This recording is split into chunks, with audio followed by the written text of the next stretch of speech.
guys. Noisy. When you say mute this too, I mean I already muted my speakers, so what else am I? Well, if you're watching the stream on Twitch, the audio on the stream on Twitch will do the same thing, right? Oh, not if my speakers are muted, right? Well, if you mute the speakers on the entire PC, then you're fine. Yeah. So anyway, we're live. So hi everybody. Hello everyone. I have to do a last minute thing with the camera to get that in the right place because it didn't do the right thing that I wanted when I put it in. Let's see, it's doing that. Fix the sound. Fix the sound in what way? What's it doing? Oh well, well, there's nothing to fix the sound if you're talking about like background noise, but it's echoey. He says. Oh. And of course, I can't tell because I don't have the How is it echoey? Like neither of us have our. Well, it depends. I don't know. I don't really have a way to. Because my microphone is turned off. Yeah, no, I guess that's what I want to do. Oh, Steven said it's not echoing, just a bit removed. Yeah, because the microphone is between us in the middle of the room over here. And that's what.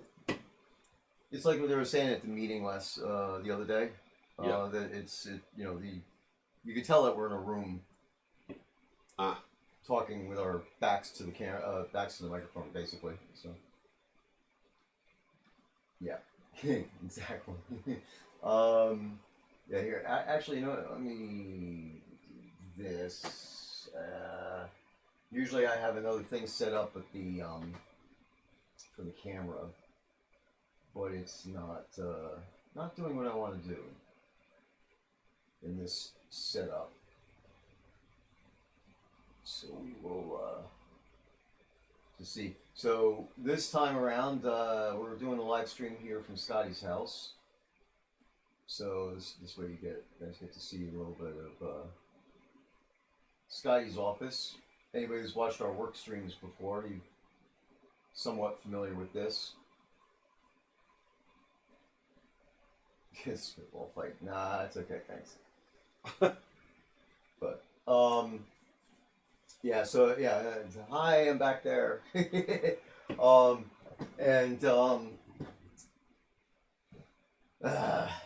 Okay, it's been a wonderful ride this month.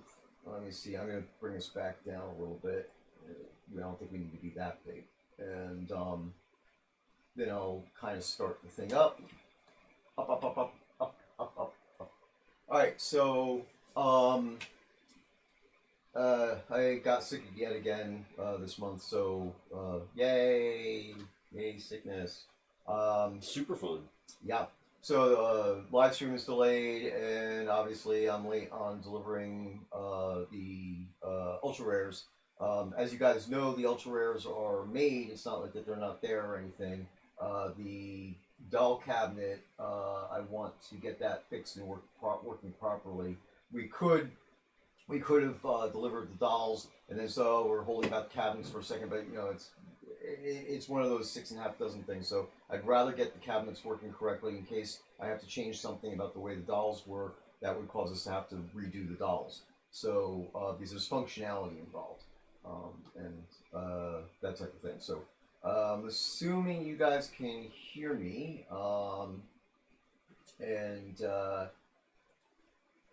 okay, so I know our audio's not as good as like it would usually be, but if the volume gets low, because I'm talking towards my camera right now, towards my screen, and the microphone is back over here. It's a Yeti, so it's one of those good microphones that's picking me up well enough, I think. And then Scottie's basically doing the same thing. It's over his shoulder. To his right, the way he's looking right now. So it's between the two of us off camera.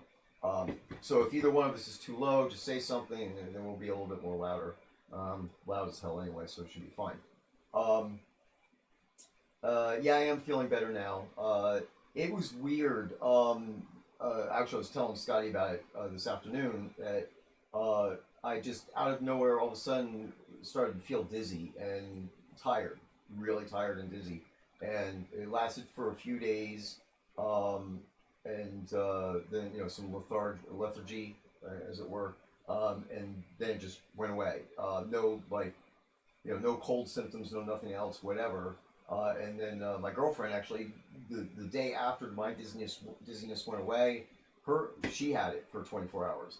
And then Scotty just told me that he had it, right? You said you had it? Yeah, I had it, and Yeshe had it just before me. It's just been some weird, like, Yeah. 24 to 48 hour, like, flu tiredness. Like, I just didn't want to get out of bed. I didn't want to focus on anything real. I just wanted to kind of lay in bed. Of course, that can come for a lot of reasons these days, but I'm pretty sure it was just something going around. Yeah, I think so too. It's really weird because it wasn't like there was no real flu symptoms to it. There weren't like any cold symptoms to it, but it was definitely like basically feeling fuzzy and not motivated to do anything. Like tired. So very strange. Yeah, I got that done, and you guys are in for a treat today because I am definitely in a hyper mood. I have these modes that I go through because of being neurodivergent, and I've been bounced off the walls for actually it's about what 30 some odd hours now. Really? Yeah, you had like 2 hours of sleep because of that.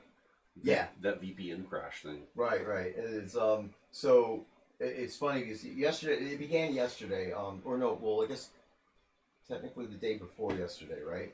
What is today? Friday, so Thursday, Wednesday. It started on Wednesday, and I uh, I just it was like went to bed at my usual bedtime about when the sun's coming up, and 3 hours later I woke up completely refreshed, and this is like typical for um, having ADHD and stuff, and so I was immediately awake, started doing stuff and everything, worked through the whole day, worked through the whole night last night, went to bed around 9 a.m. this morning, I think it was, and then got about 2 hours of sleep, and I do not feel tired. So, superpower, woo! Okay. So, Allium posted her comment there, I think before I said that, so I guess I'm assuming that she was getting the sicky, feeling tired thing with the dizziness, as opposed to the hyper stuff. So, anyway. So hey, cat dude, and I also saw I think it was Hemnu who asked me if I was feeling better. Thank you, and I am, as I said. I'm just scrolling back to see if there's anything else going on that's important. I saw a comment something about streamer bundles, and yes, the streamer bundles will be coming out. But of course, that's if there's a great delay in release, I don't even think that there will. Yeah, I mean that cycle is still going. But if there's any great delay on that or a problem, then customer service would be the place to go.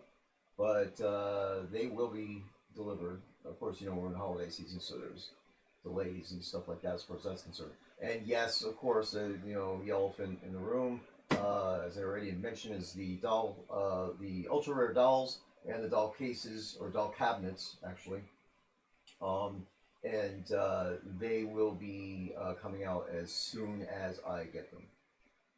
Yeah, she said, no, the hyper is all me. And yes, it is. It is definitely all me. I would sometimes I wish I could stay hyper for like a month at a time, and then maybe take a week off and sleep, get more done that way. Where was I going with that? My screen is hello, the cat dude. So as I see here, I'm working on the macabre this is the Macabre doll cabinet, and what I'm going to be doing is I'm going to be having the dolls. See, there's a doll slot there, and then there's a doll slot a little higher. If we have some smaller ones, I think we have 2 dolls in the game that are really tiny. There's like the creepy dolly, and there's another like Raggedy Ann type of thing, I think.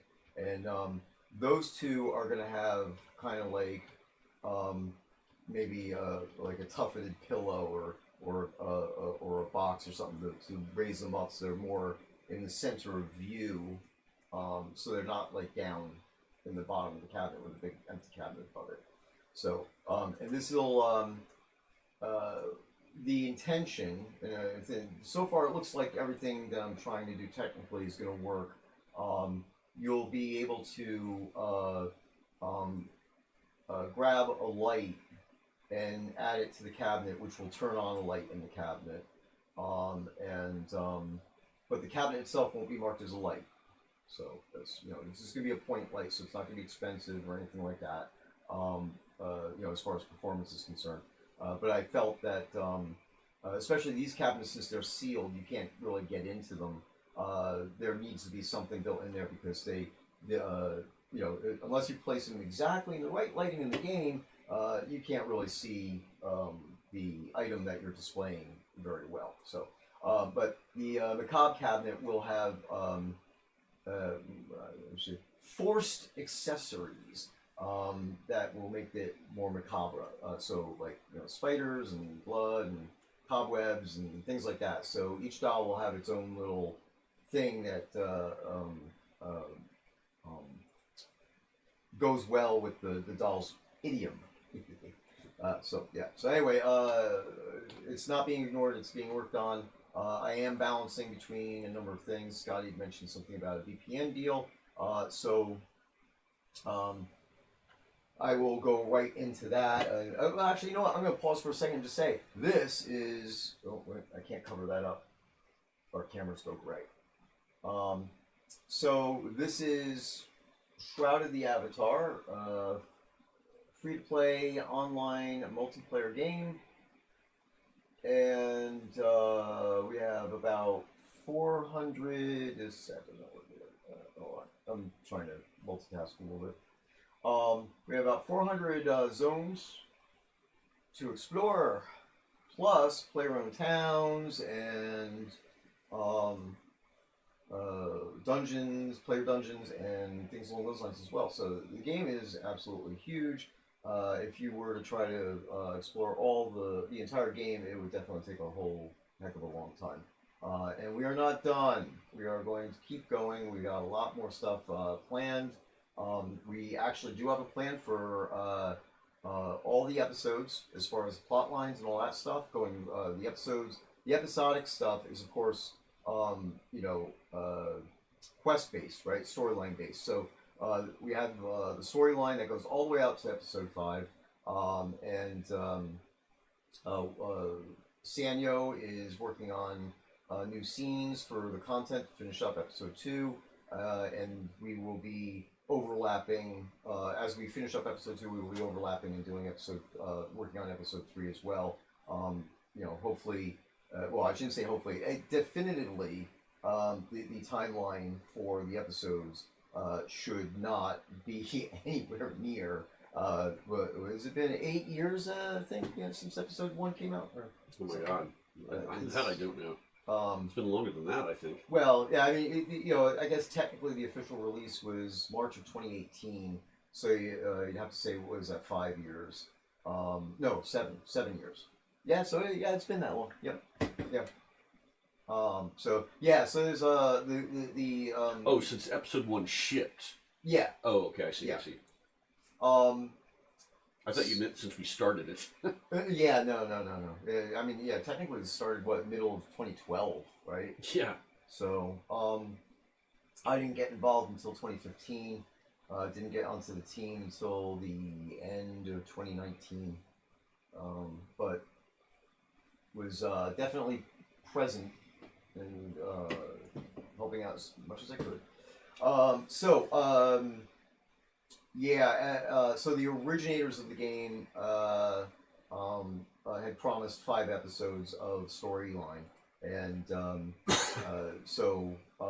I've actually framed out the story arc, as it were, which, and this is, I am going to annotate this comment that this is not a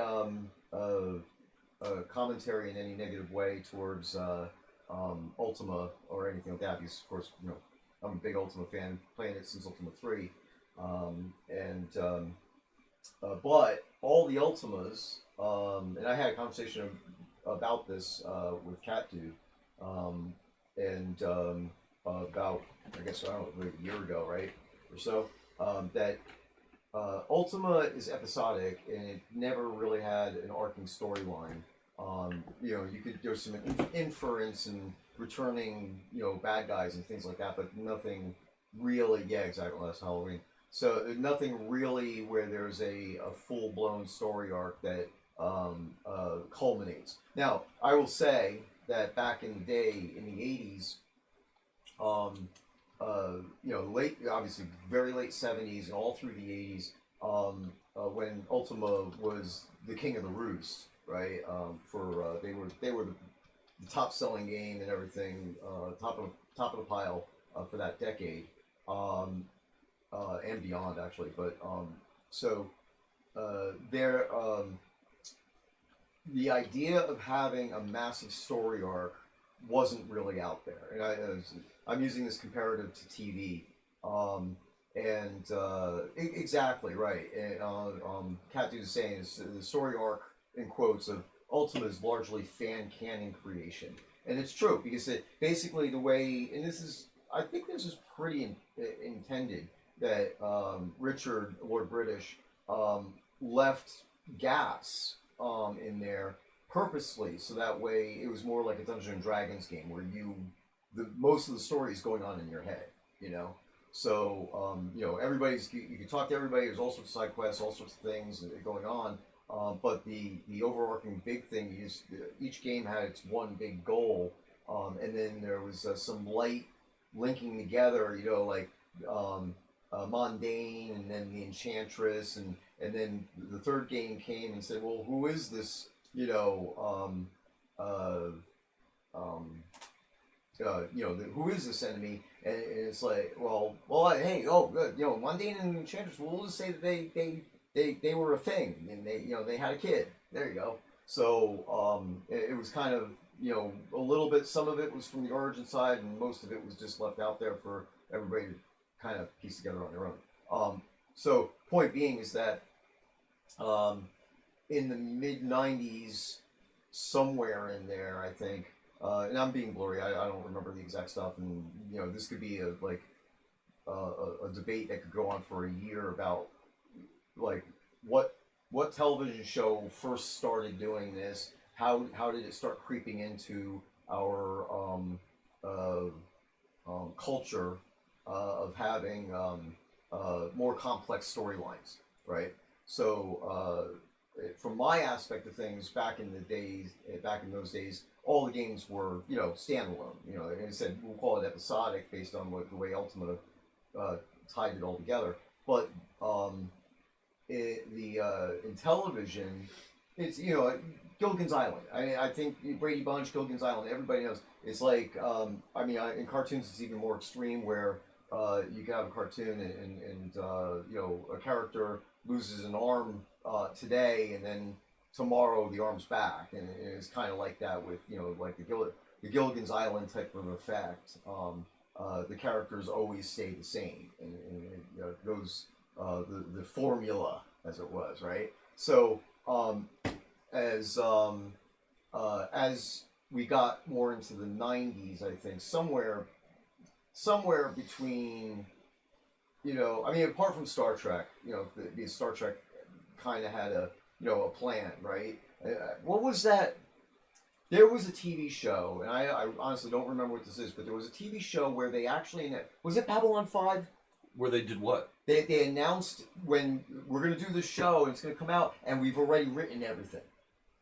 for the whole 5 years, right? Oh, gosh, it may have been Babylon 5. Yeah, I think it was Babylon 5. So without research, I would have to say Babylon. I would point to Babylon 5 and say that's probably the first show that may have actually had an intentional, pre-plotted, complete story arc where they were dropping hints and thought ahead so they could drop hints in episode 1 about what happens in the last episode. You know, we could, again, it could be debated, and I'm sure I'm probably wrong, but if you take an example, and this is not only is all this stuff dating me, but you guys might, some of you people might not even know what I'm talking about here. Hey, thanks, Malhari. Got a cheer. And awesome. Thank you. The Newhart show, right? Which Bob Newhart, which younger generations may only know him from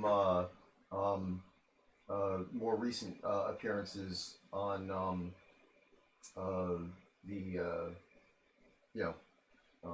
Sheldon and stuff like that, right? But Doctor Who. But even Doctor Who in 1964, what apart from the fact that they literally ended an episode with him, walking someplace, and then the next episode continued with him walking, and so it was a stream of consciousness. It wasn't that there was an overarching storyline until the Fourth Doctor, which now you made a mistake. I'm talking about Doctor Who. And not even just the Fourth Doctor. The Fourth Doctor started in 74, and he ended in 80. It was around 1977, I think, somewhere around the genesis of the Daleks is definitely where that comes from, and then was it the Arc of Time, I think it was, which. But where he was the president, and then that was it started to delve into who he was and stuff, instead of just popping up in history, more of a kids educational show. Then they started developing his character and giving him a background and the mystery and all that stuff, making it more of a centerpiece of it. So even that, it was later, but you're right, it was earlier than these other things. So. There's that aspect to it, but it was still pretty episodic, even though there was just an implied background, which they never went anywhere with it. That's the sad thing. And the stuff nowadays, not anywhere near as good as far as the plot lines and character development. So they're back to episodic stuff. But anyway, so Newhart, he had this is the second version of the Newhart show, but. Basically, they were up in Vermont and had an inn and all this stuff, and they went through all their years of the stuff. Very successful show, and on the last episode, and they did not plan this ahead of time, right? The last episode, to tie it all off, they had Bob, the camera, the lights on on the stage, live audience and stuff, come up with him and his wife from the first show from the early '70s. In bed, and him telling her that all the years of the Newhart show was a dream he just had. So and these are the beginnings of that type of stuff, but those weren't like advanced planning, So anyway, with all that said, this hyper. Shroud of the Avatar. Go ahead. Well, I was going to interject real quick. For the sake of the Cat Dude's question, I haven't forgotten it. I saw that question earlier about me going to trade shows in the future. I promise you I'll answer that a little bit later. I just wanted to let you know that I'm letting. I don't want to interrupt Steven too much. Gotcha. All right, yeah. I'll try to get to the point where we could move on to something else here, but I agree with that. Yeah, the key to time, Doctor Who. There was one full season, and of course, Doctor Who was more like a soap opera back in the day. Dark Shadows and stuff like that. That's why the initial like the first Doctor, 1960, 1964 was 1965, right? Is it 5? No. No, 1963. Yeah, November of 1963. In fact, it aired the day after Kennedy got shot. Um, but uh, back then, that's literally the standard, again, the formula, right? So it would, they literally would, go from like the very first episode when they were in a junkyard, and then ended up going to Neanderthal stuff, and when that was over, the TARDIS, the time machine, would end up appearing at the beginning of the next episode, and so you would see the first few seconds of the next episode, and that would be the end of it, and then they literally would rewind the camera and on the following week and show you the TARDIS showing up, and so you get those few seconds again, which kept it to be literally like you're seeing every minute of that guy's life. And of course that changed later on, but that was the way those shows were all done. And Key to Time, they were still doing that type of thing, where the episodes were 22 minutes long, and they don't have commercials, or didn't have commercials back on those channels for the BBC. So it was literally a half-hour show every week for the whole year. There was no seasons. It didn't work that way, and then so the Key to Time, when we say it's one full season, it's technically the full year, and it's what was it, 4 storylines? Yeah, right? Or 6. I can't remember now. Cat Dude actually probably fill that in. He's good at that data. Yeah, 6. Okay, good. Yeah. So yeah, that's right. The six segments. Yeah, 6 segments, and then in the last episode, they put all the segments together and tied it all off. Kind of like the trial they did in '86 too. But yeah, that lasted the whole year. And all those things were little 22-minute episodes all across the whole thing, and then and each one had a separate storyline that they did, like, kind of segmented off into. But as far as the people who were watching it live when it occurred, it was just a weekly show, going through the whole thing. So definitely, Cat Dude's right. That was that Key to Time, totally an immersive story arc. Everything that happened in every episode for that whole year was tied to the goal of where they were going, and hints were dropped there, and new enemies were introduced that actually ended up staying and haunting the main character, the Doctor, for a few more years after that, into the 5th Doctor's regeneration. So exactly, that's what I'm talking about, the Black Guardian. Yeah.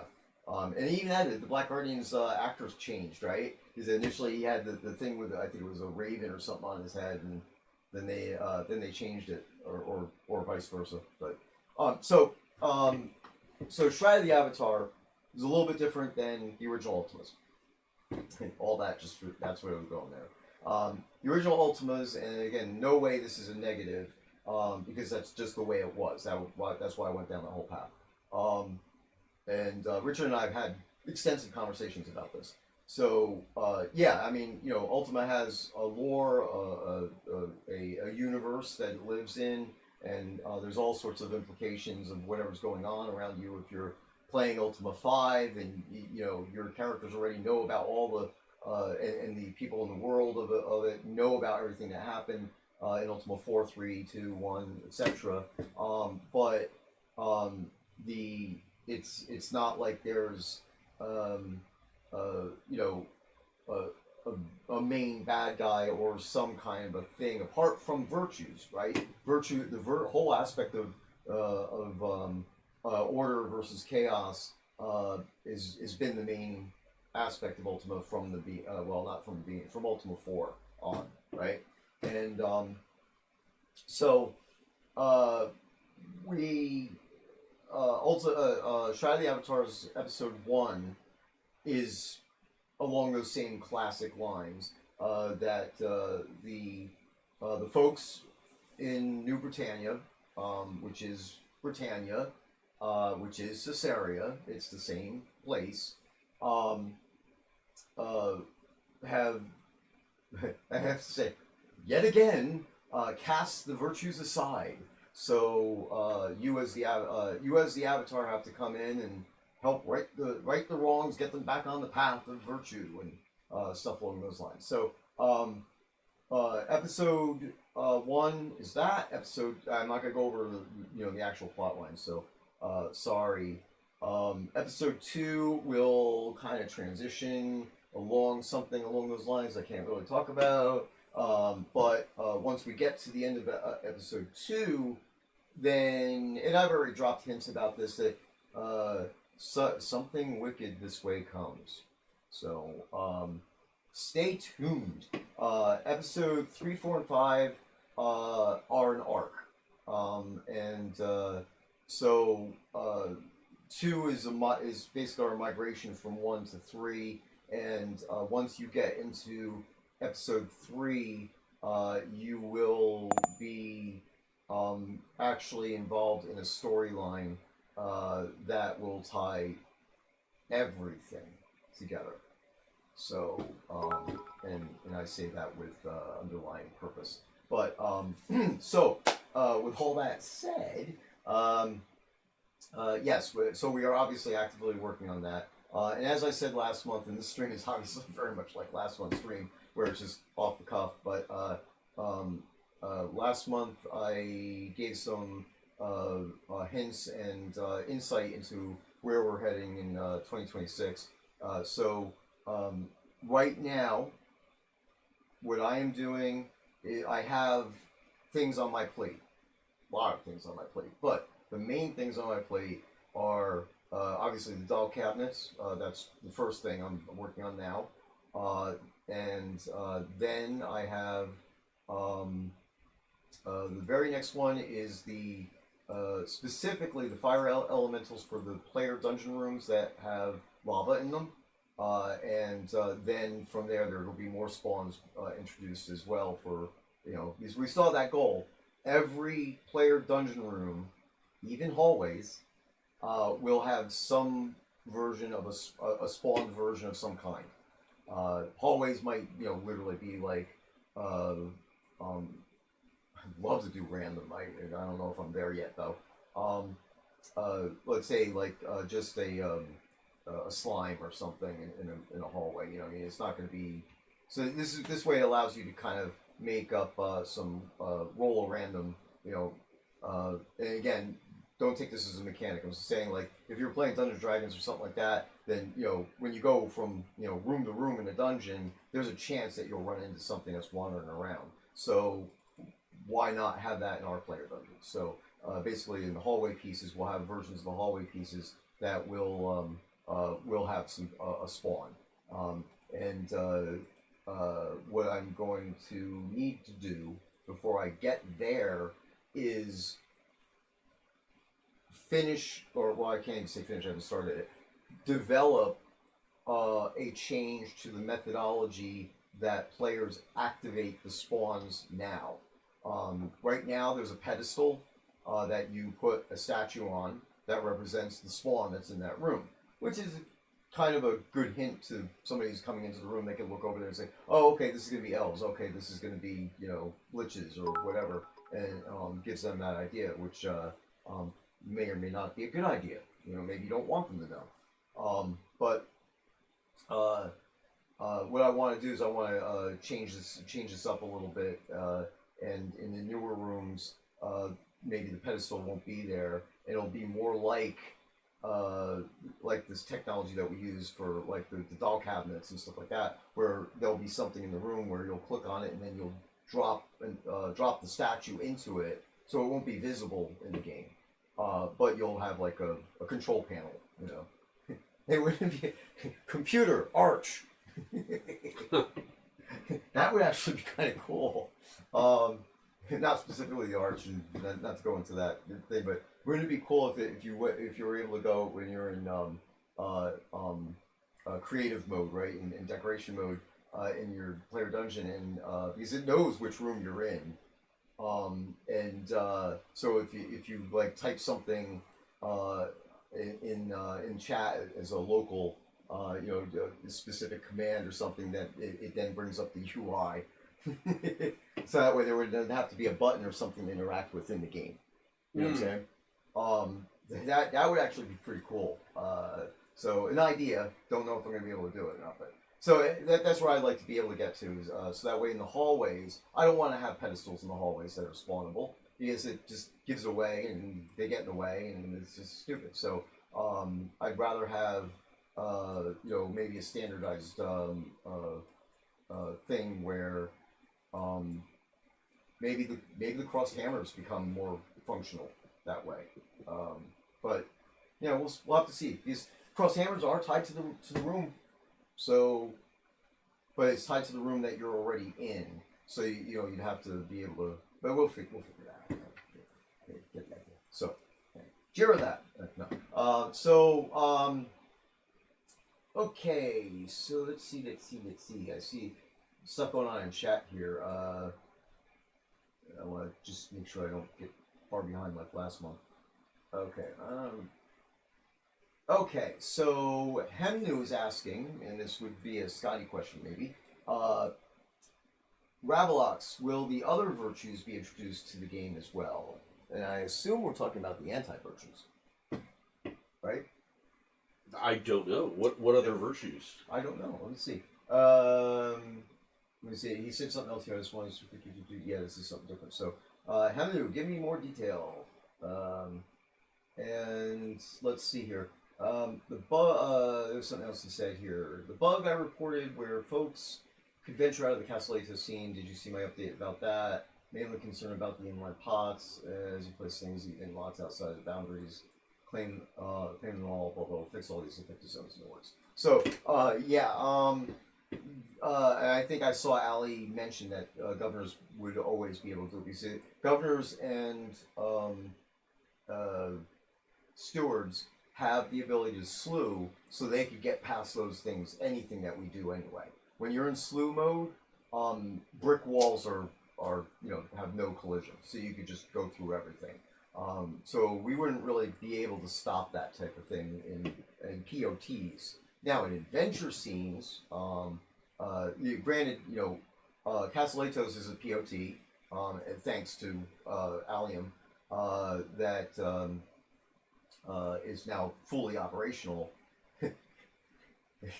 Sorry, Death Star quote in my head. But we're the ones who run that, and none of the players will ever be stewards there or anything. So if we could fix the bounds on that scene, and we should be able to make it so that way you can't escape the player domain, or player space, however you want to say it. But in POTs, that complete square canvas is available to the governor, not supported by us, but because they could slew, it's understood that they could go out there, place decorations, and in some cases place lots outside of the area where standard players can get to. So again, just to clarify and reiterate, that if a governor or a steward goes out of bounds in a POT and finds a spot that they want to place a lot on, and then there's a little corner that's too high, no, we're not going to go flatten it.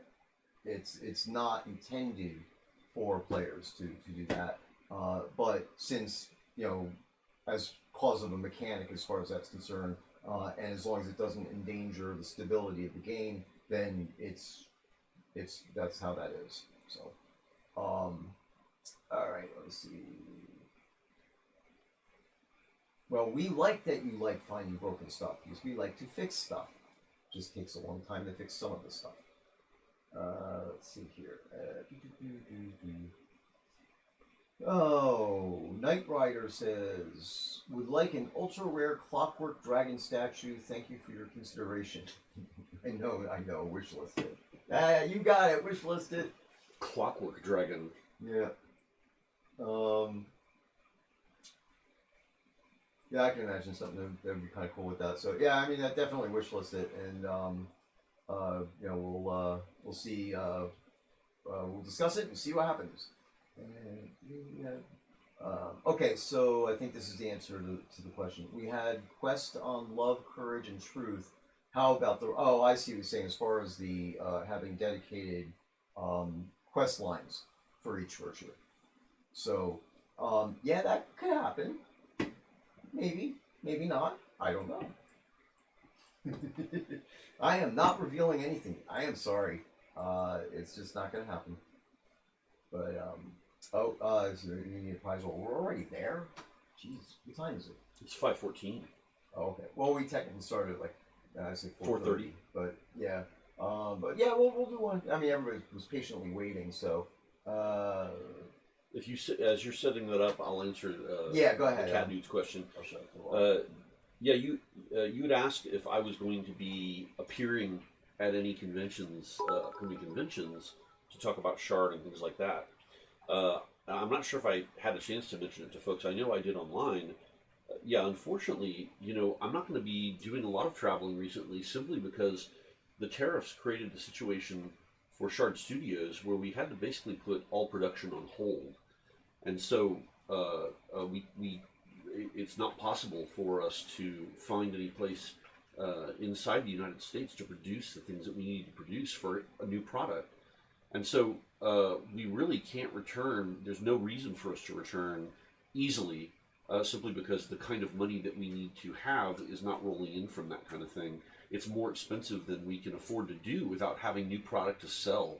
And so until all this tariff stuff is gone and no longer an issue, and we can actually start to plan to produce product the way we need to, because we can't really get anything from anywhere. I mean, we used to get stuff from Thailand, where I was born. We used to get stuff from China. We used to get stuff from a variety of different places, and we just cannot bring stuff in and afford to have stuff made the way we did. And when we started to seek for infrastructure in the United States that could possibly produce the pieces we needed for the upcoming card game that we were, pretty much ready to start getting prices quoted for, that planning process had to come to a grinding halt. So unfortunately, as long as this administration is in power and is doing what it's doing with tariffs, it probably will be a while before we get to go to Gen Con or really afford to go to any of the other things unless I can drive to it locally. Is pretty much the decision we had to make. So yeah, we're on hold right now, as much as I hate to admit it, and we can't really even do any production until we can get to a point where we know that the money we're spending is going to be able to afford to allow us to produce stuff, and get stuff manufactured for the next kind of games that we want to produce. So yeah, we're sort of stuck in a limbo, sadly. But I appreciate the question. Thank you so much. No, let me see if I can fix this a little bit. Make it bigger. Alright. Excellent. Yeah, hopefully things will get better. Is it in 2026 we got some plans, and I kind of digress off that again as well. So before I continue looking through the chat here, we start us more apparently. To say that so my commitments are we've got off on the player dungeon stuff, but the spawning stuff and the master plan for the player dungeons is to make sure that every piece we have today is available in all the different set styles, as much as possibly can be done, and all the pieces have a spawnable and non-spawnable version. There'll be variations and things like that off of stuff like the spider room. I made a few different versions, which I still need to fix the spider room. There's stuff going on there,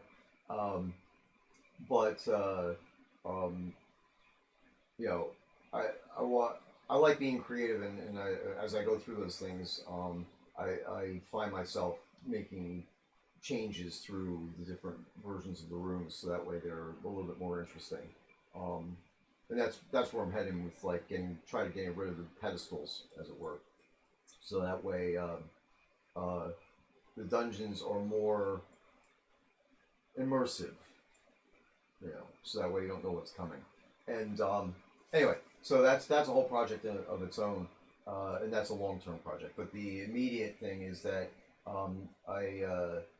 made lava rooms. I still have one more enormous lava room, which I think I might be conscripting Scotty into assisting with the final aspects of. Oh, yeah, that may be possible. Henry asked if I was working any new deco I was working on. Right now, I'm focusing on houses primarily. I'm just trying to get the next house that I wanted to get done in a state of doneness and get the fixes done I wanted to get done. I've been going back and forth between houses and deco so much that I realize I'm losing time. I'm wasting time by having to go back and forth too much because the house stuff is so incremental and ridiculously detailed. Yeah, that very complex. that yeah, I have to basically write myself a little primer to indicate where I'm at, because the last couple times I'd come back in thinking, okay, I'm going to pick it up and keep going, and I'm like, I don't know what I was doing. I don't know where I was in this incredibly complex process. And so so I'm just having to be more careful with my time and focus on one thing long enough to get it done before moving on to the next. So right now, the doll cases are the last bits of deco that I worked on that hopefully you all will see soon. I don't have another one. Well, the doll cases in the. Go ahead, you can say 'em. Oh, okay. There's some clove orange pomanders that I created that were hanging ones, as well as some that are meant to be like decorations on table and things like that. And those will be coming out soon too. Well, I actually think they're. Oh yeah, you're right. Yeah, they're not in yet, right? I'm not sure. They should be there for Christmas or Yuletide, I should say. Yeah, But- I'm sure Allian's gonna be like yelling at us right now. Possibly so. Yeah.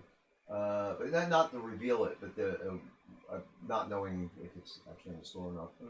Recently added. Let me see. So I can't remember where my timelines are. Yeah, no, they're in the game already. Oh, the pomander hanging pomanders? Yep. Oh, yeah. good. Yeah, I see them there. Yep. Yeah. So- I hadn't seen them. Yeah, and then we have more stuff, obviously coming in for this next release. Yeah, we do have our commitments for the subscriber rewards. So if you we have 3 tiers of subscriptions. Starts at $9, then $18, and then $27. All 3 tiers get and we'll say approximately 3 items a month. That you get about 10 to 12 days before they go into the game store for other people to be able to get. So there's bragging rights there, and then of course if you're one of the in-game traders, then you have a leverage there. If somebody else wants to be the first on their block to have something, then you could sell that and blah blah blah. So anyway, not that I'm encouraging that type of behavior.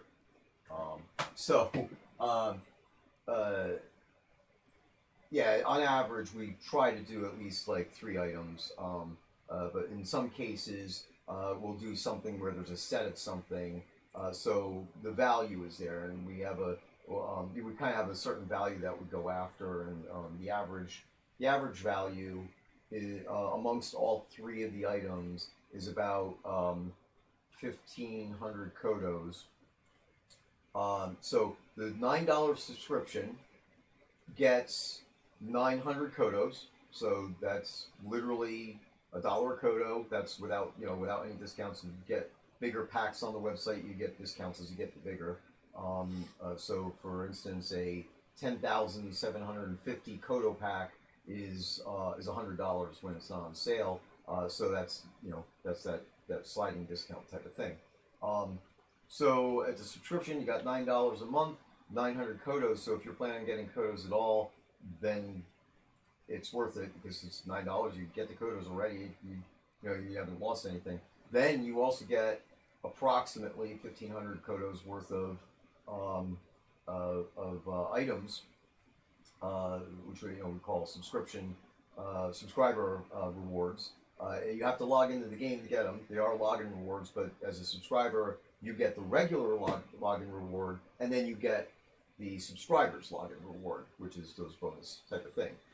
And depending on what's going on at the time, the overall value for your dollar will go up and down, but it definitely doesn't go anywhere below the amount that you're paying for the subscription. Then in addition to that, you get those obsidian potions and and then every few months you get titles, and dies and die packs and things like that. So the website has a full write up on that. We recently updated all that mess, and as I said, there's 3 tiers. All that's the $9 tier. Then the $18 tier gets I think it's 2,000 kodos. So instead of just being a 1-to-1, you now get a discount on the kodos as well. And then at the $27 level, the kodos are, and if I remember correctly, it's like 35 or 3,600 or something like that. Whatever. I did this last month, and somebody corrected me what the number was. Yeah, check out the website. Maybe later on I'll go to the website and show that off as well. I don't want to be too much of a commercial thing right now. So going back to what I was saying, so I got the spawns that I need to put in. I need and fix up the remaining lava room or rooms. We have one room. I think I have one room left to do that. To get finish up what I promised, which I'm extremely late on. It's been about 6 months. Well, it's been about a few years, but whatever, you know. After that's after the doll cabinets, then I move on to the fire elementals and some other stuff that's related to that I don't not need to talk about. But since I'm there, I'll do some stuff.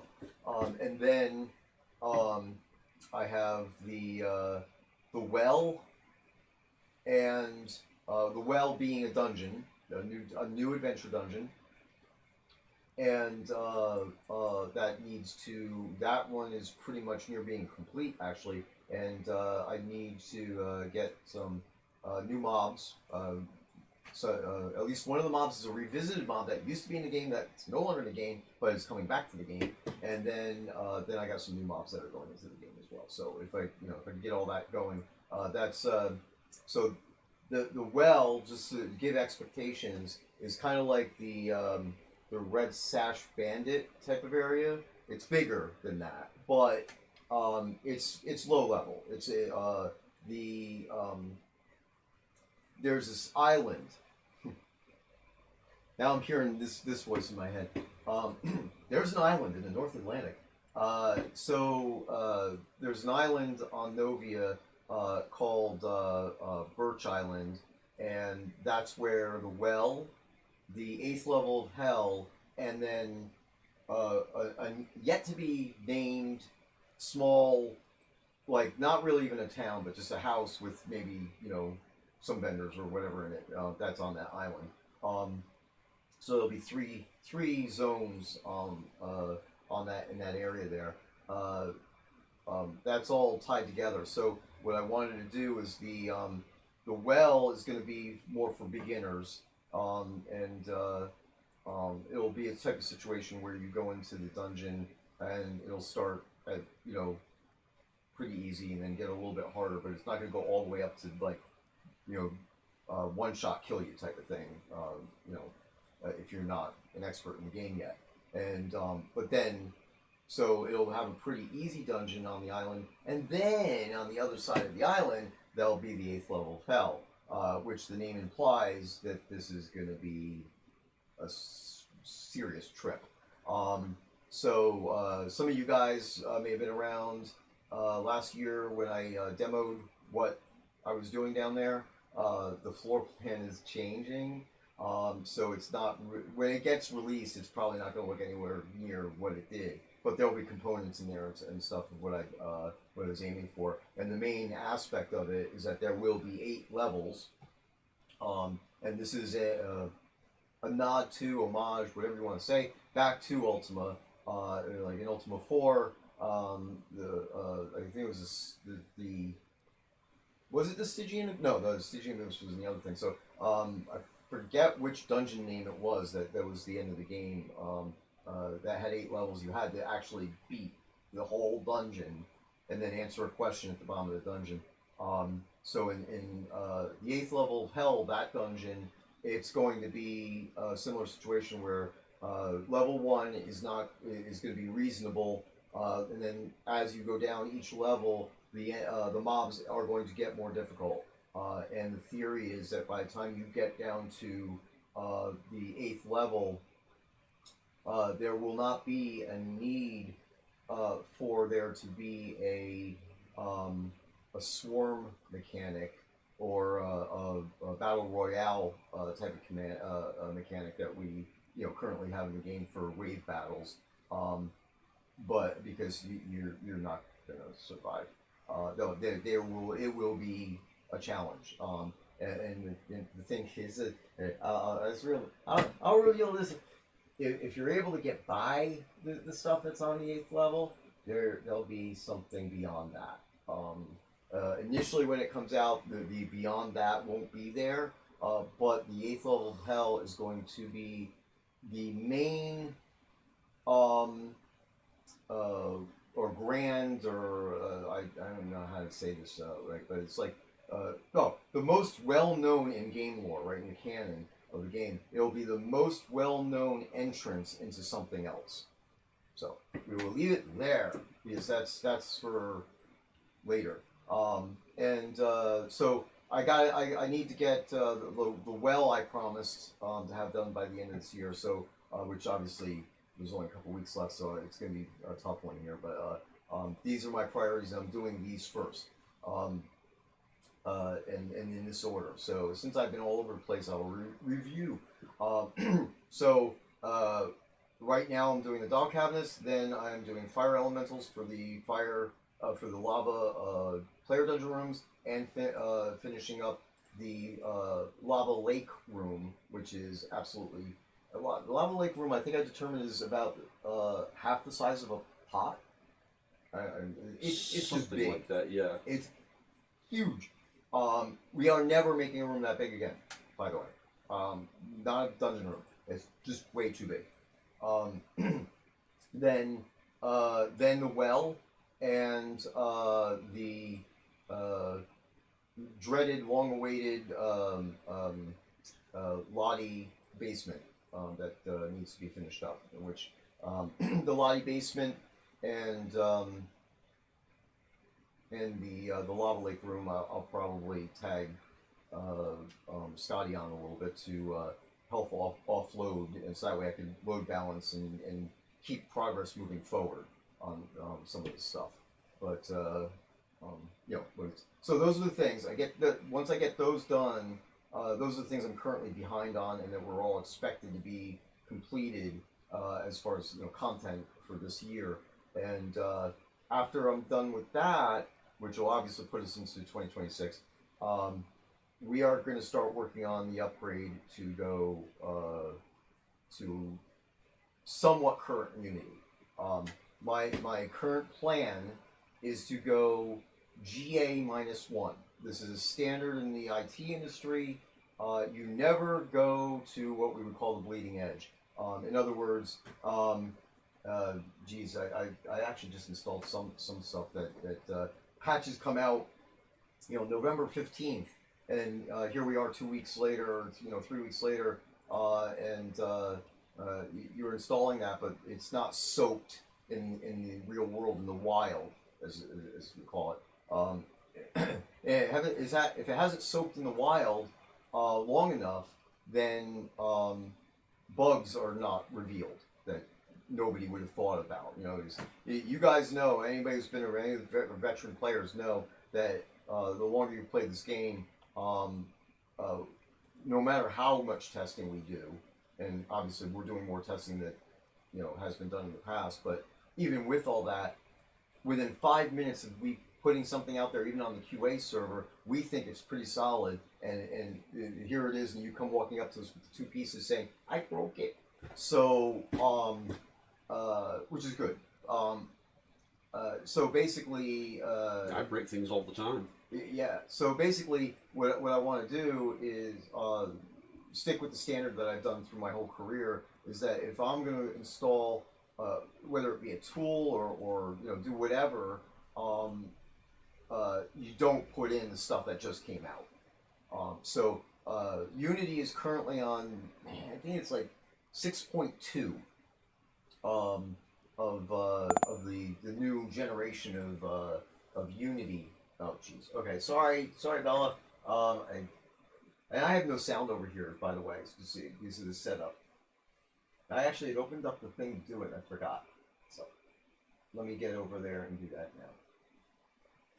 We're gonna run the prizes. Right, wait, didn't notice what was going on there. Before she falls out of her chair. Yeah, before she falls out of her chair. Okay, so yeah, this is gonna take us in another direction too. So, all right, prizening, running the prizenings. All right, and we get 2 prizenings. The first one, and then after that, it's 1 prizening per hour. And we do have somewhat of a hard stop at around 7.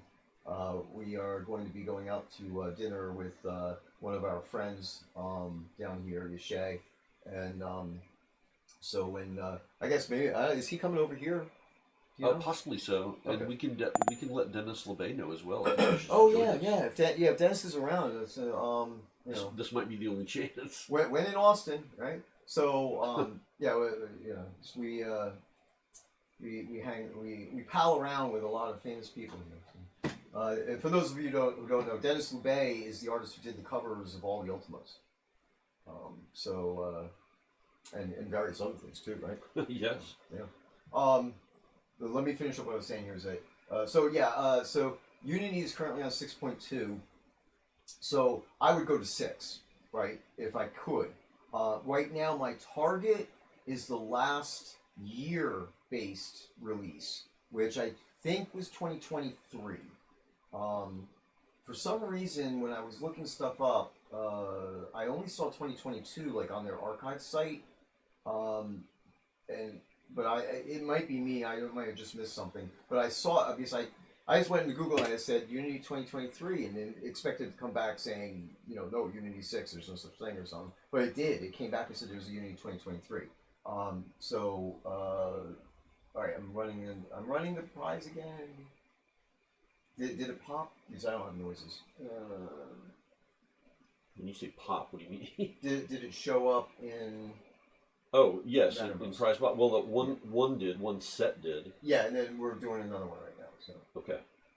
So sorry, the camera's getting all screwed up, but we're both kind of getting used to this new arrangement in this office. Yeah. This is actually the first work visit that I've been at this desk. Right. So and the first work visit where I've utilized 2 monitors at the same time. Yes. Yeah. I've dragged Scottie out of the 1970s and into the 1990s. Kicking and screaming. Although I was set up like this with 2 monitors at the actual Portable offices. Yeah. But I was also not really involved in live stream stuff like this because we had a whole setup in a room dedicated to it at the time. Right. Gotcha. So let me tie up the thing for Unity. So basically, my schedule, excuse me, basically says that like the target to start something like this is the middle of January, and that I would start working on migrating Shroud of the Avatar off of Unity 2018.4 and bring us up to my realistic current goal really is to get us off of anything this up to at least 2019. But as opposed to our first iteration of trying to do this, I'm not going to say that's my goal and then we'll see about like once a year or something upgrading. It has to be done as a stepped upgrade and going from 18 to 19.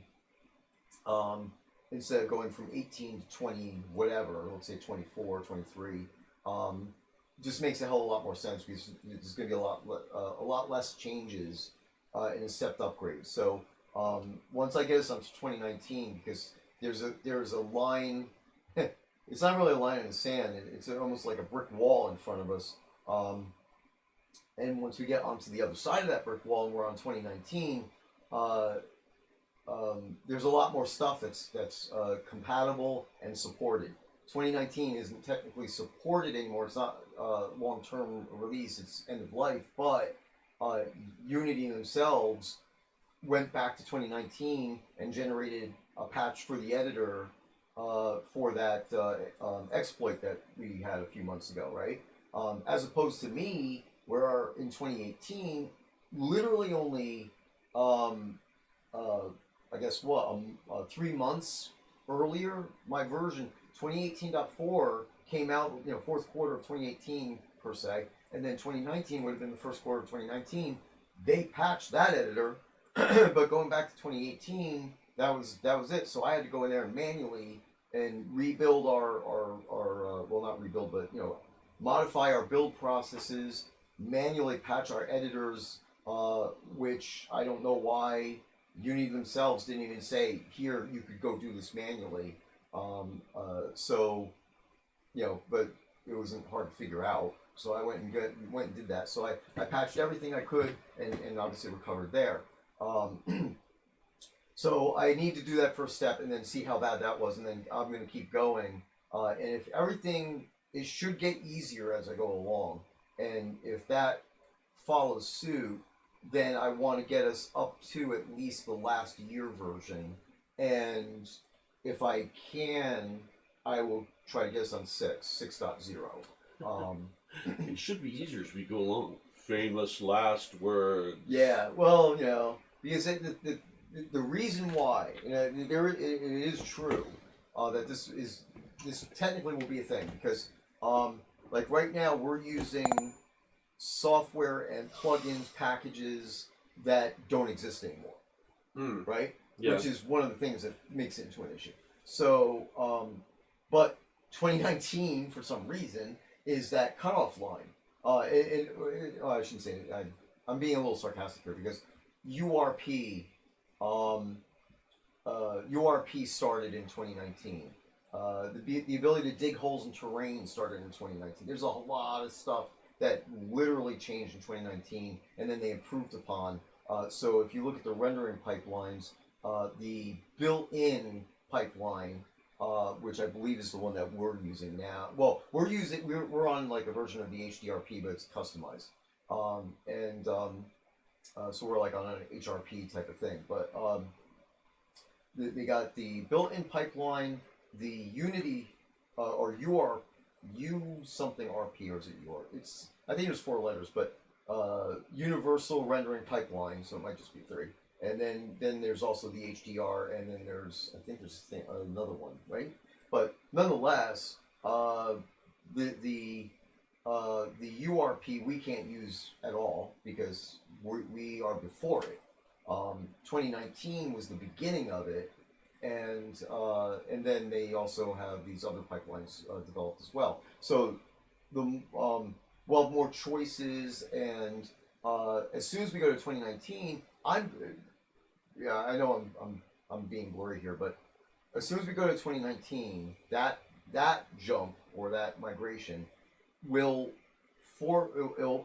I will be forced to put in place the versions of tools that we are using now that have to be upgraded, that will then work going all the way up to the rest of those versions.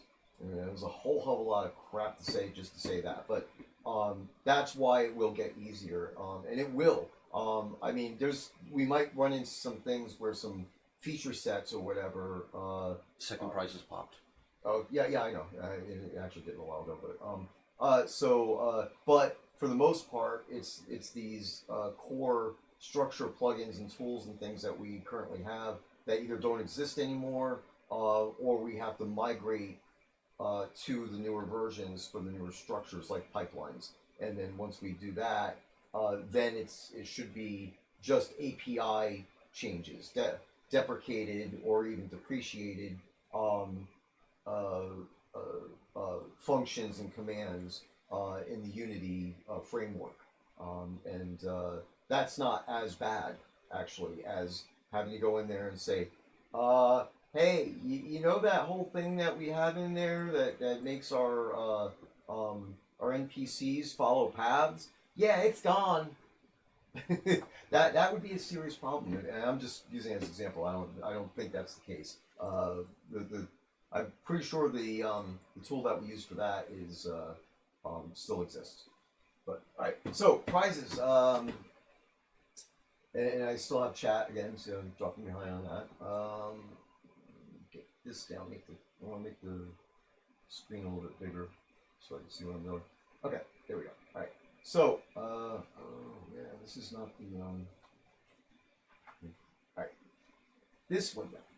All right, so we have to figure out what the prices are going to be before we give them out. All right, so 1,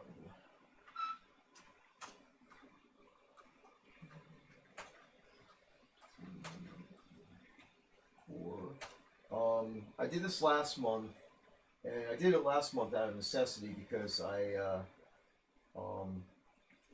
didn't have enough time to put the scripts and stuff together, which I yet again didn't do the scripts this month, but I have made a conscious decision that I think going forward I'm going to pick out the prizes as we do the stream. So you know, it makes a little bit more sense to me, I guess, a little bit more interaction with you guys, and you get to see what I'm looking at, and if there's I'm going to bring it down to the bottom of the chat here. All right, go to the chat. All right, there we go. And so if there's like, as I'm doing prizes, if somebody shouts out something and it turns out to be a good idea, then maybe it'll show up in the prize list here. Okay, so what I'm going to do here is kind of a developing standard. Is I'm going to go to a recently added section. So we have 43 items to choose from out of here. So we should be able to come up with some at least 4 out of 5 prizes from this mess. I do, and I'm sure people probably realize this, but I do try to make the prizes increasing type of oohs and ahs as they get higher. So let's see what we have. I'm not going to go back to any Halloween stuff. And I need to avoid sets of things. That's one of the technology things that we're trying to figure out. So that way, like, see how there's the four nutcrackers in here. I'd like to be able to put up a set of nutcracker, tabletop nutcrackers as a prize. But then Lainey has to actually go get 4 different ones, put it all together, and mail it to you, as opposed to just dragging an item. So the more I do that, the more complex that delivery structure gets. So we're trying to figure out a way to do where the store will deliver a bag to you. So yeah, and that's the problem there. So Allian just said if we put them into a bag, then it would just show the bag here, and you wouldn't be able to preview the items. So I'm trying to figure out a way around that. It may actually require me making some programming changes to the way the store works, which needs to be done anyway because the store structure is way too rigid. So anyway, so let's do a pomander. Scotty, which of the single pomanders is your favorite? Which of the single pomanders is my favorite? Yeah. Ooh.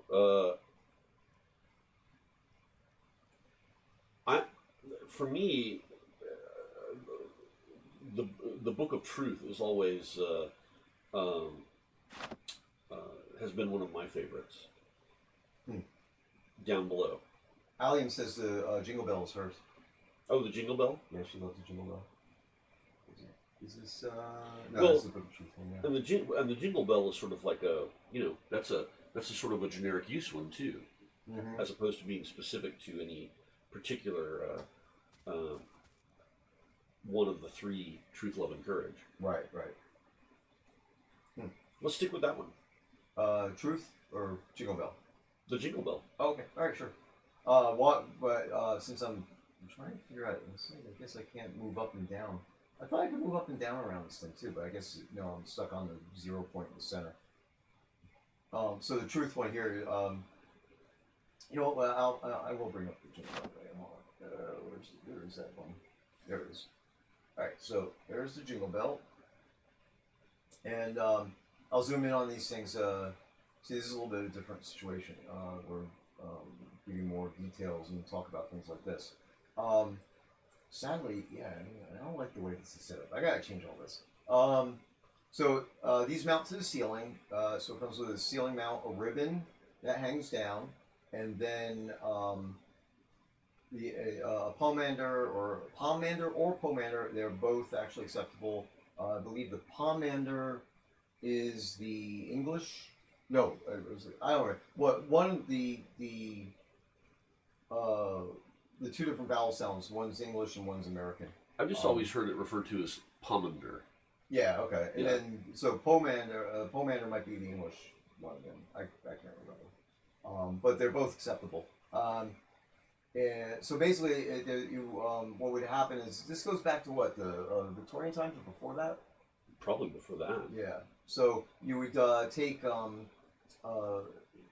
orange or even I think other fruit too, right? So basically with citrus and things like that. So the idea is that, and then you put in this case cloves into it, and it'll desiccate. It'll dry out, and it becomes like potpourri. You know, and of course, you know, if you think about, you know, back in the day, maybe this is a thing that you put in the water closet or something. Well, and oranges or other citrine, things like that were basically chosen because due to the way that they're made and their thick peel and the way they do their thing, is they will air dry and essentially desiccate without molding and becoming gross. So they don't rot, they just kind of dry out slowly. Maybe shrink a little bit. And meanwhile the acids make the clothes feel good. Yeah, exactly right. So, okay, and I can make it bigger, but I still can't. I can't move this. There you go. So, as you can see, it swings. It's got a little bit of a sway in the breeze type of thing going on, it's interactive as well. I don't know, Allian, tell me, should I go into full detail or just let people who don't know find out? Okay, so this will be the first prize. Jingle Bell Hanging Pomander. Let me write that down. And you know, with this new format, it won't take this long for everything all the time. This is kind of you know, again, this whole setup we were late today and blah blah blah. So a little bit different, but we should be able to pick out the prizes really quick. Every month. We'll go. All right. Yeah, and I said, because I remember this now. Because I looked at it and I said, oh, well, wouldn't the proper pronunciation be Pomander because it's only one M? Pomander would imply that there's two M's, you know, to get the soft vowel sound. So when I actually did look it up, and so I was curious about that, found out that one was the English pronunciation, the other one's the an American pronunciation. So and I just don't remember which one was which. Okay, so let's see here. We also have a fine cherry display case. I don't remember what I gave away last month, but I don't really care, to be honest with you. If this was the same thing last month, I think it's pretty cool. I'm actually looking to see what I did. Anyway, yep, nope, that's good. So this was not given away before. This will be one of them as well. And this display case has a drawer where you can store stuff in it, and the door opens up and you can place items for display in there. There are no other special features on this cabinet at the moment. If everything works out, I might be able to add some functionality to that, but we'll see after I get the doll cabinets working. So the first one was Jingle Bell Pomander, yes, right? Right. Okay, and so the second one will be. Do you want to take them in? Because I was taking here as well, but I'd actually it'd be better if you do it, so that way I don't have to pause to type. And the second one is what now? Second one is the fine cherry display case. Fine cherry display case. Yes. Yeah, we put another descriptive on the name after you made it. We decided it was cherry. Well, okay. I did, so.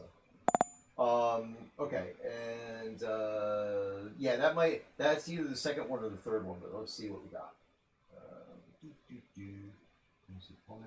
Is that? Okay, and let's see. We will do. All right, somebody in chat, give me a number between 1 and 4. First person, come on, do it, do it, do it. Fight. Squirrel chili. What? No. All right, 3. All right. So, we are going to be giving away. Yeah, why are they out of order like that? All right, 1, 2, and a swordsman. Right? Is that 3? What? No, horseman. We're doing a horseman nutcracker. That's the next one. Okay. Okay, and get that out of the way. As a side comment, one of the players requested, and sorry, I don't remember who it was, that we put a bundle together of the giant nutcrackers. So that was patched into the game just this last patch the other day. So you could actually get all 4 giant nutcrackers.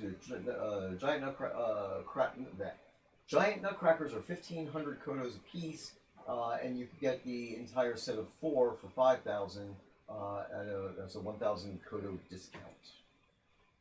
So okay, yeah, I want to avoid that, and let's see what else do we have. It's 5, and going back up more for Christmas stuff. Let's do the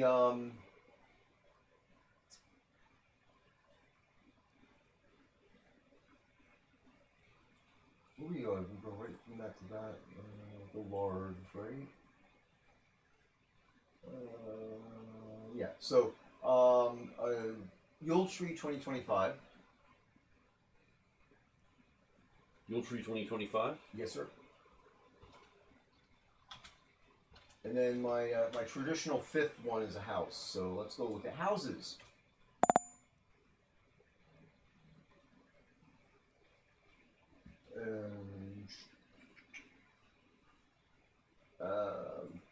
Yeah. Oh, yeah, definitely. We'll give you guys adobe houses, right? You all want the adobe houses, right? Right? Everyone's favorite. You know, we have a warehouse full. Everyone's favorite. Okay, let's see here. Yeah, so I'm looking for a village home, so I'm going to filter on village. Village.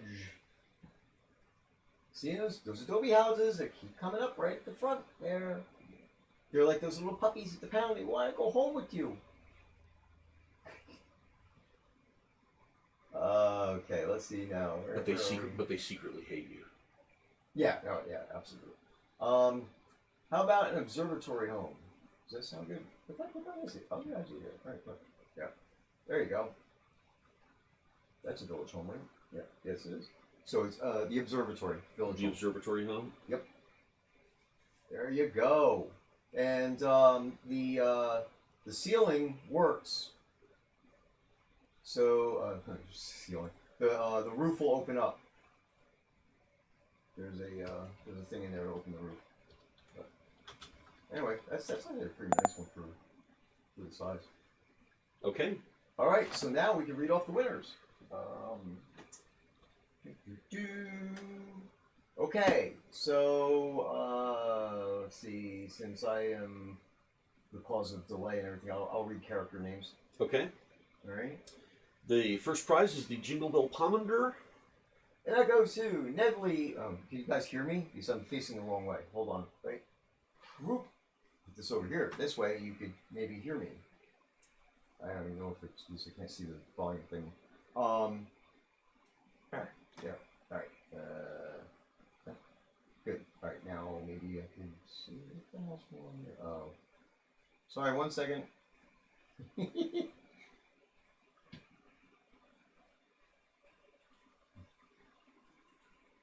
The anticipation. Okay. All right. Now I can. I just like to keep an idea of an eye on my volume levels, make sure I'm okay. All right, so that goes to Nedley Mandingo and Eridan. The next one is the Fine Sherry display case. And that goes to B Striker and Rocco. Then we have the Horseman Nutcracker. Aphrodite Olympe and Anya Gingster or Ginster. Then we have the Yule Tree for 2025. Michael Rain and Klein. And last but not least, we have the Observatory Home. The Observatory Home goes to Setos II and Andrew Night Owl. Congratulations. Yeah, congratulations. Put on my radio voice for a second. Okay, so we'll get rid of this, and and of course I was like, I don't know what time is this, but God, 6 already. So I came over here with the intention actually of going over to where the house was, but this is the this is in hometown. And now we'll do some more informative stuff on the for the live stream here while we're doing this. So, and I still have yet to go through. There's more chat stuff too. Where is it? Main docs. Main docs. And by the way, you all, I may seem distracted, but I'm paying attention as close as I can while simultaneously working on house stuff. So when you go to hometown, hometown is down over by the Solus Bridge outskirts, a little bit south of that. There's an island behind Soul Town, or Sultan, as Richard would say, and that's hometown. You could go here to see all the houses that are in the game available to players, and some that may even be not available anymore to the players. So we have a section up here. You can go to Bold Board, read about stuff, send a letter to Lainey and let her know how much of a great job she's doing. And there's the teleporter signs all over the place, so you could go to the different areas where we have categories. I'm going to say we, because this is all Lainey. She did a great job of rebuilding hometown, reorganizing things. So you can go to all the Elven homes, Gothic homes, so on and so forth. And there are other biomes that you could, not that one. I think this one over here. That you could click on these boats and go to all the island biomes for POTs. One of these, and I can't remember which one it is the there it is. It's the legacy. That one, the white and green sail. This has all the legacy homes that are like the pledge home, the old pledge homes and stuff are in here. Basically, it's overflow because there's not a space here. This is another project that's on my list of things to do. I'm going to be making a larger island pot that will be able to house everything in hometown and provide room for the expansion that Scottie is working on with new stuff. So, okay, and I will head over to Atos, Castle Atos in a little bit because there's definitely stuff to show off over there, as Anya was pointing out. All right, so let me just go over here. So you can take the sign and go to the new Crown Shop items, and we have that set up in this in hometown on this little island on the side here. So you could come over and see things that have just been recently added into the store. So there's your. Good God Almighty, those are huge. Yeah, they are definitely. Here's the. These came out pretty good. Yeah, those look very festive. Yeah, and I took the these ivy or off the Gorset stones. Oh, nice. Yeah, off those, and I in Max I retwisted them. I just put them around the thing, and they're even with that for the devs. For any devs listening, these are 3 different strands, so they can be taken, reshuffled, or even one strand taken and put on something else that's smaller or whatever, that type of thing. For other purposes. Was that a weird ghost leaf falling? Yep, it's the leaf is. It's meant to be like that. It's the VFX is just so that way it's cheap. And like I saw it up close. I didn't see it at a distance though. I wasn't. Oh, there. Yeah. A1 fell. Yeah. And I set the distance so on these. I kind of threw that in as a surprise at the end. We didn't tell anybody that those were there. And if you go about, I think it's about here, the leaves disappear. This way, the performance cost is like nothing. Did you mean for the falling leaf to be clear? Yeah. Well, that leaf is it's clear. It's a transparent thing, so it keeps everything rendering down and all that stuff. So all this stuff is these are all the 25, right? Yeah. So there's a 2025 middle tree that somebody just won, whoever that was. Table sets, new presents that are in the store, and the cabinet, and Krampus. Painting of Krampus. He's leaving for work. And then we still the stuff from the previous month, so you'll see some Halloween stuff is out here as well. So it's the current stuff and the previous. Anything that's in the recently added items in the Crown store will show up here. So pretty cool stuff. All right, I'm gonna go load into Castellatos, and then let's look at the chat. Yeah, I think I covered all the things. Castle, which I have to do is command first, level. And we are actually already due for another drawing. So as soon as I get into the scene, I'll post a warning in game, and then we'll do another drawing. Not that it's just gonna be that long. So that's my intention for starting the first quarter of next year. I'll be working on updating the game to get the engine updated to get more towards a supported long-term support release.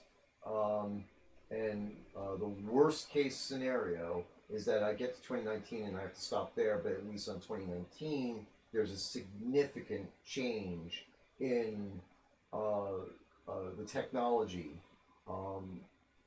which will allow us to use more stuff that's like asset store stuff. Like right now, there's a whole bunch of asset store stuff that we do buy stuff. We don't have the size team to make everything from scratch. So, but some of the stuff we buy is made for the newer versions of Unity, and they will not go into the game. So we literally end up taking the textures and the meshes from them, and then we hand them to the master craftsman over there, and he reworks them. So in effect, we pretty much rebuild a lot of the stuff. We always hope that we'll find stuff that doesn't need a lot of touching, but then there's also stuff that needs a lot of touching. So an example of that, which I kind of knew when I was getting it, was the doll cabinets.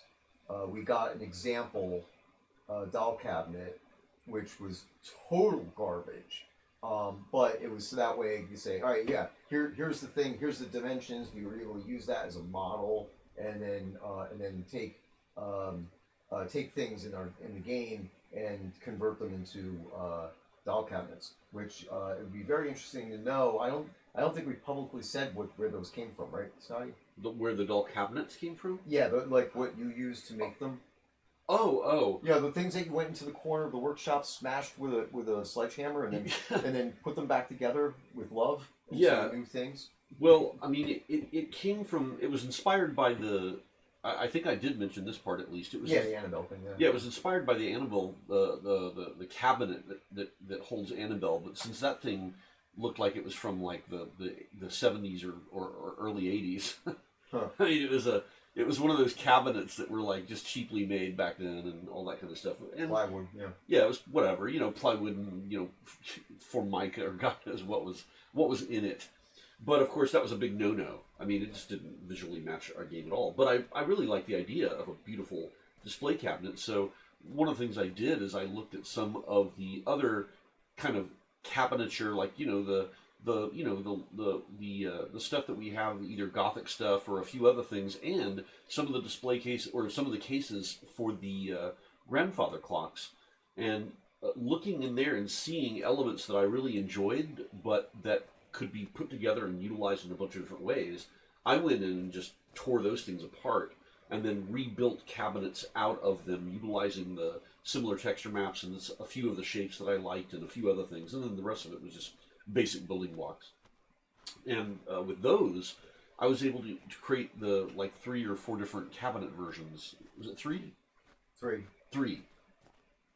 3 different cabinet versions that I made, which one of which is out there already, but the others of which Steven is still working with to try to make the kind of the auto display case functionality function the way he wants it to.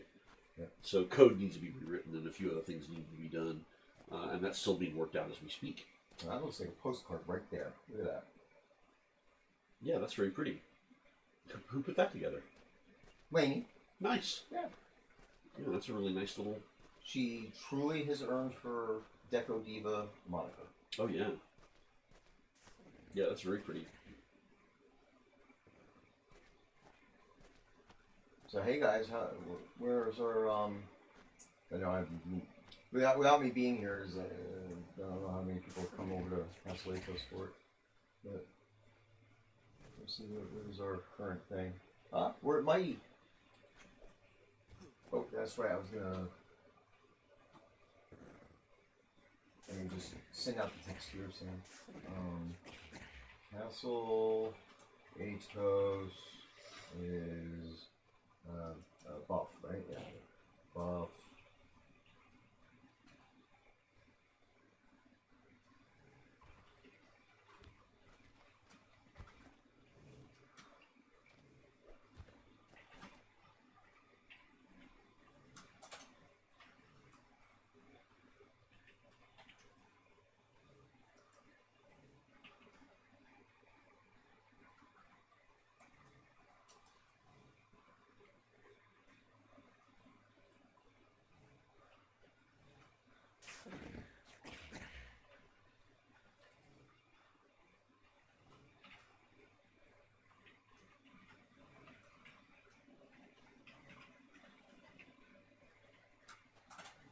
Okay, there we go.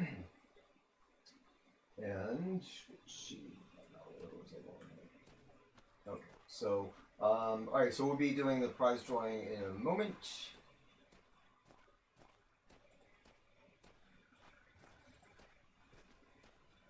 Hey, why is Knight Rider booing? Why? I want to know.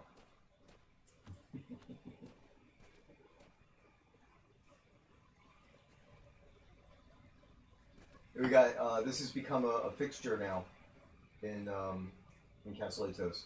What, the little sitting circle? Yeah, chair the Storytelling? rustic chairs around the campfire. I put out a few chairs one day because like we were a bunch of players just hanging out, and it wasn't even like a official live stream or anything. I don't remember what that. I can't remember what it was, but I just got the idea. It's like, oh yeah, we're just all hanging out here. So I put out a campfire and a couple of chairs, and a bunch of us just sat down. And we all hung out for a while.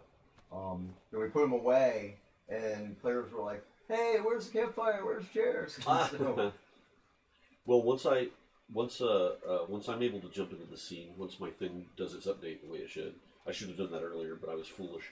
But if I can jump in the scene later, then I'll walk around the campfire and I will read, since Yuletide is often a time of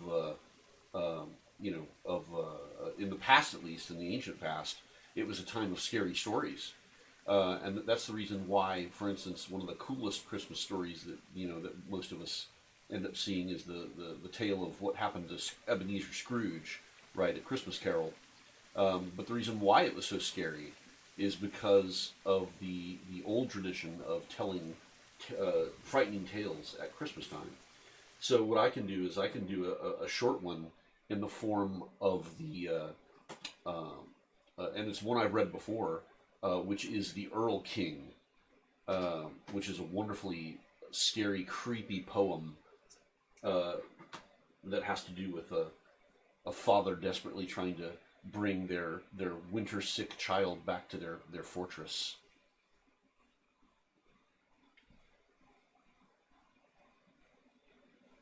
Cool. Sounds good. Yeah. That'll work. Okay, so let me see, where was I? I'm running the prize thing. And running. And oh yeah, so and then I'm in the throne room area of the castle here, and somebody left something down below in the fish tank. It's nice. Down below. Yeah, in the fish tank. Mm-hmm.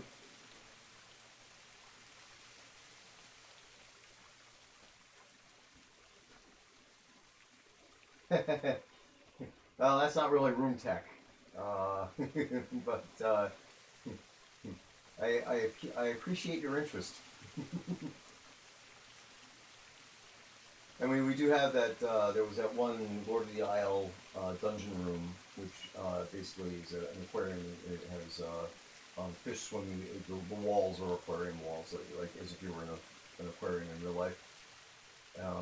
So I can imagine that there might be some dungeon rooms like this or some other things that would come, but they would always be pre-built and not really seeming way in my mind that we would be able to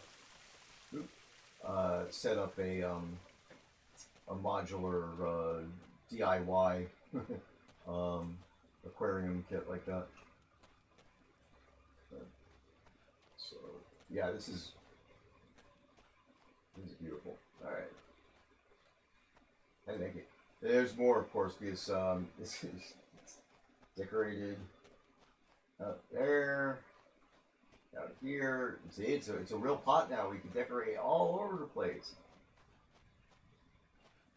And then here, I'm going to zoom for a second, save some time, and go out to. I don't know what we have for decorations out here at this point.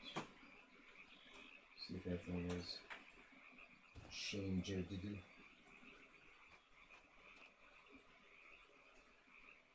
No. So, is there a Christmas tree up there? Is that what that is? Yeah, I think there's some snowy trees over there. That's pretty cool.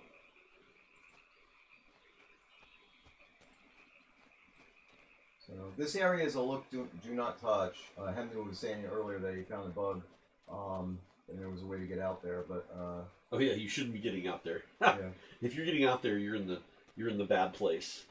Oh, it's already there. Prepare for sorrow if you get out there. Yeah.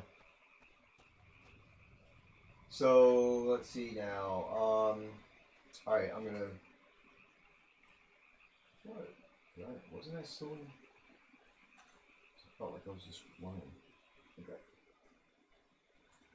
All right. Here's getting to my traditional zombie stance on the stairs or near the stairs. Okay. Okay, we got our prizes to read off, and then I will definitely go through the chat and get caught up on that. Yeah, so I wanted to tell you guys about the whole VPN thing and everything that we were talking about before. I didn't really mention all that stuff, but anyway. Where? I'm losing my windows. Price time? Yeah, I'm trying to find where the windows. Okay, I got the window. What do you want me to do? I'll read the names this time if you want to read the the things right above. Okay, sounds good. A Jingle Bell Pomander goes to Marl of Kark. right, and a fine cherry display case. It goes to Medley Mendingo. Oh, once again a winner. Our Hey. second. One day I'll fix that. Then we have a Horseman Nutcracker. Ah, that goes to Belladonna Rose. She's already gone to bed, right? Did she? To rest, I think Aw. so. Earlier, we All need to let her know that she won. Yeah, well, she'll find out. She'll find out. Yeah. And then let's see what we have after that. Oh, Yule Tree 2025 branded Yule Tree. Oh, we have once again, and now in the same one, another winner by Marl of Kark. Okay, Marlo. Well, you know, I'm wondering. I don't know if Marl is meant to be a title, but nonetheless, Yeah. Marlof Kark. Yeah. That's cool. I wonder if it's I wonder if that's a play on Karloff. You know. Oh, I don't know. But yeah, it's cool. All right, and then finally, we have a grand prize of the Observatory Home Village Home. And that one will go to Lella Gamer. Excellent. And congratulations, everyone. Yay! Excellent. All right. Cool. And see, I see Malhari is giving us a whole bunch of cheers, and the more you guys cheer, the more you may trip a what do we call those things again? Something train. Oh, yes. Like a prize train or something, or no? Yeah, man, I'm having one of those moments. Gravy train.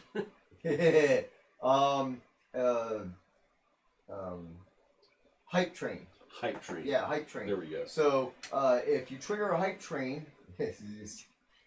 Allium said it. If they trigger a hype train, if you guys cheer enough, then the hype train will start up, and for every level of hype train, it'll see it as a bar going across at the top of the screen.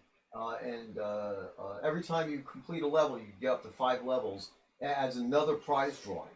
So at this stage, what we're doing is we got 2 prizes at the beginning of the stream. So it's like minimum 2 prizes drawings for a stream. And then since we now, Jesus, it's been a couple of years at least that we've been having so much to talk about that our streams are getting longer and longer and longer without an effort.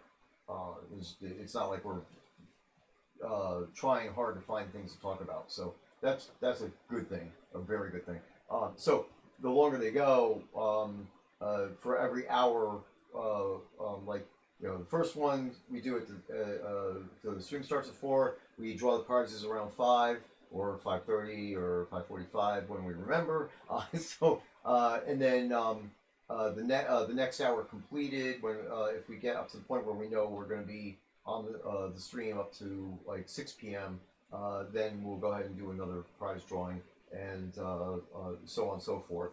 So if we spill over like what the hell time is it now? So it's 6:22 in Central Time now, which pretty much means that there'll be another drawing at minimum because by the time we wrap everything up, we will be close to 7 o'clock.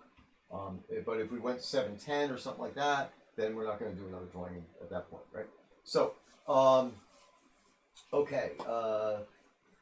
New mines, that's a good question. There may be a new mine in episode 2. That would be more up to Sanyo on what he's got planned for those last 2 places that that will be added into the game, being generic on purpose.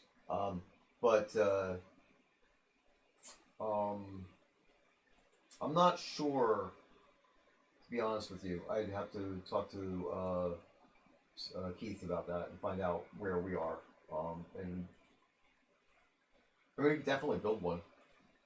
This is where would it go, and will it tie in with the stuff that he's doing now, that type of thing. So, new mobs, as I said earlier, and anybody who said stuff in chat earlier, I will scroll up, I'll find you. But since I'm seeing stuff now, new mobs, I said earlier that there's a dungeon called the Well. That will be brought into the game shortly, and that one will have at least one new mob in it, and possibly more than that. I'm definitely I want to introduce some more mobs into the game, and I have a slew of them. I've actually flashed a few hints on screen in previous streams over the last 6 months or so of stuff that I have that I'm working on to get into the game, and so yeah, they're definitely going to be new mobs.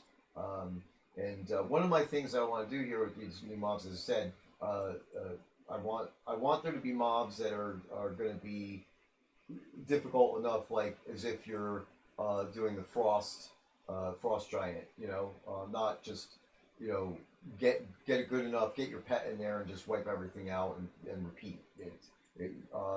The dungeons need to be they need to be big enough where people who don't feel that they can, or even let's just say can't, deal with the higher level stuff, or even a massive onslaught of stuff that, honestly, as I said earlier, I don't expect you to survive. If the dungeon's big enough, then it doesn't really matter, right? That they're down there. I mean, if you're a completionist, then well, you're just gonna have to figure out a way. Maybe get a bigger party of players. Call your friends, get them to play Stride of the Avatar, and get more people down there. Because the more people, you can wipe things out, right? But the Always wise. Always wise. The days of the control point, as you guys know them now, I'm not changing the existing ones, but anything going forward, there's a different methodology I'm looking at to make it more interesting and challenging. So pets won't help you. Yeah, I am. They will hate maniacal. Yeah, I have plans, and you guys are you're gonna be like, oh, but it's gonna be a good oh. You're gonna like this. So yeah, so new mobs for sure. Yeah, there'll be new overland mobs as well. In fact, there's a distinct rumor going around that jackalopes might appear in the wild someplace. So. Let's see. We have encounters on the world map. Any chance of getting a wandering boss encounter? Actually, I would love to do that. That's a great idea. So, yeah. Can't say when or anything like that, but yeah, definitely. There's a bunch of stuff. As I said, I'm doing like a lot of architect work to put together episodes 3, 4, and 5. Sanyo owns episode 2, right? He and Richard put that together, so he's doing that. And I'll be sprinkling in some stuff into episode 2 to provide some hints and bridge it over to episode 3. But episode 3 will be the beginning of that whole arc thing and everything. So. There's a whole bunch of architecture that I have to put together for that, which includes mobs, because as I said, just like the storylines things I was talking about before, like these TV shows, everything has a purpose. So once we start going into episode 3, there'll still be side quests and things like that, and I can still see if there's some virtue quests or something going on in there. But as far as the main storyline. And conversations that you'll have conversations with some of the NPCs for the side quests where they'll say, oh, and by the way, did you hear that, that type of thing. So some rumor tables, real rumor tables. I want rumor tables. So we'll have some good stuff. Obviously, there's a lot of work. There's a lot ahead of us. But as I said, it ties into the whole aspect of us having these streams where we're like, we've been sitting here for 4 hours already. I mean, we did we did our 10th anniversary stream. We did a 4-hour stream, which we were able to fill with no problem and everything. But at that moment when that happened, we were like, oh yeah, it's a special, that's a long stream, a lot, hard, blah blah blah. But these monthly streams and then the dev work streams we've been doing have been getting long. So, and again, for all those wonderful haters out there, if the streams are that long and I'm not just sitting here repeating myself over things, then we obviously have stuff going on. So, content. I know I've heard you guys, wanting more integrated content to the game, right? And that's where I'm verbalizing my commitments. These are the things I was supposed to do for that, and I got dungeons and things like that, and then we're working on the episode 2, and we get episode 3, 4, and 5 going. So we have a plan, we have a direction, and what I was really trying to say with this before is that that there are things that will come along with the storylines, because again, I'm separating storylines from the from the zones, right? Is it traditionally a game will come out, like you say, like Elder Scrolls Online or even Ultima Online or whatever, when they have an expansion, it comes with new lands and it comes with a new quest line and everything. It's basically a whole new game on its own. So in our case, again, because of the size of our team, unless there's somebody out there or all of you out there where start subscribing if you haven't already. Subscribe at the $27 level if you can, and then or gift us some money or something. Then we get more people. Then obviously we can start doing a lot of stuff faster, because that's the only thing that's holding us back, is the amount of resources that we have.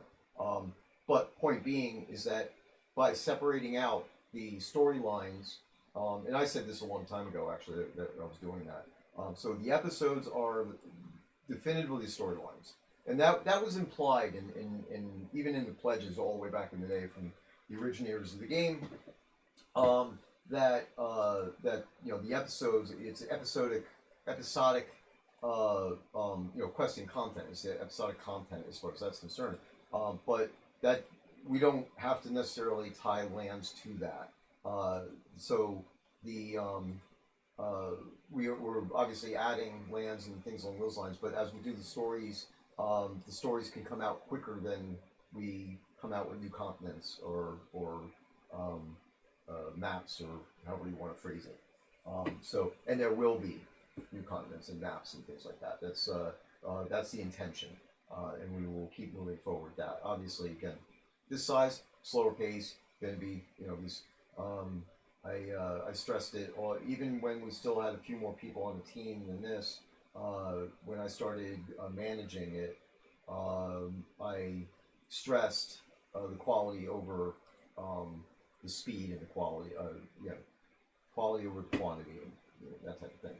So, and that's I was actually solely responsible for the delay of the mounts by at least 2 months, because they weren't ready, and I won't say who, but somebody said, "But we got to get them out the door." We made a problem. No, the problem is that we had working mounts, so we're gonna fix these. These bugs have to be fixed first, and we still ended up having a few bugs that we had to address, but and obviously there should still be a phase 2 of mounts and things like that, but that I can't put on the schedule at this point, because we have more important core things that need to be updated and added or fixed in the game. So, anyway, I hope that answers that question. Okay, so Hemnu, from where Hemnu just asked something, I'm scrolling back, and then I'll come back down to that. Well, actually, Andrew Nightowl asked you something. Okay, he's not asking, he's saying that they could see me behind you. Oh, yeah. So, yeah. I shifted my camera so we wouldn't have that infinity thing going on. Oh, was that Was there infinity weirdness happening? No, I'm just joking. Because we're far enough away that it wouldn't be like that. But you know. Okay, I'm scrolling back on the chat. Let me just get back here and see where I left off. Um,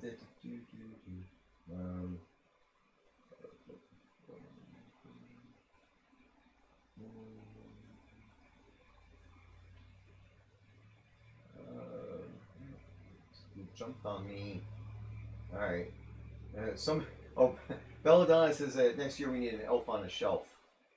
But it would be one of those ugly elves that we have if we did it. When we could do it. That's an interesting idea. We'll have to talk about that. But should? That's the real question. Yeah. We always could. Yeah, we could. I mean, man, why is this? Oh, all right, hold on. I gotta stop this thing. There we go. Now it wasn't paused, so it kept on jumping on me. Okay, all right. Prizes. Blah blah blah. Bella, I know she left already, but she thanked us for the stream. Yeah, she said she had to go rest her back. All so, right. If she does watch the rest of it, I feel better, and, you know, happy holidays and all that.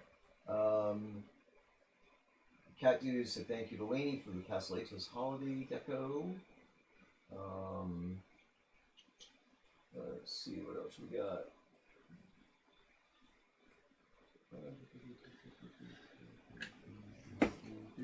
Yeah, Inifet was pointing out that just go all the way back to where the Blast Fort is in the castle area. There's more stuff that's really cool back there. So if you haven't wandered inside that area yet, and you didn't see me do the walkthrough before, Lainey had put together some of those display cabinets with the tabletop Christmas trees in them, and they look awesome. Oh, that's good. Yeah.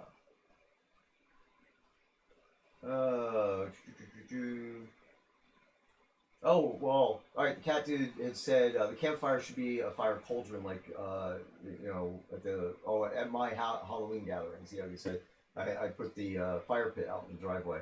So, well, you never know. Maybe we could do that as a seasonal change out. It's kind of a good idea. Maybe even wishlist that.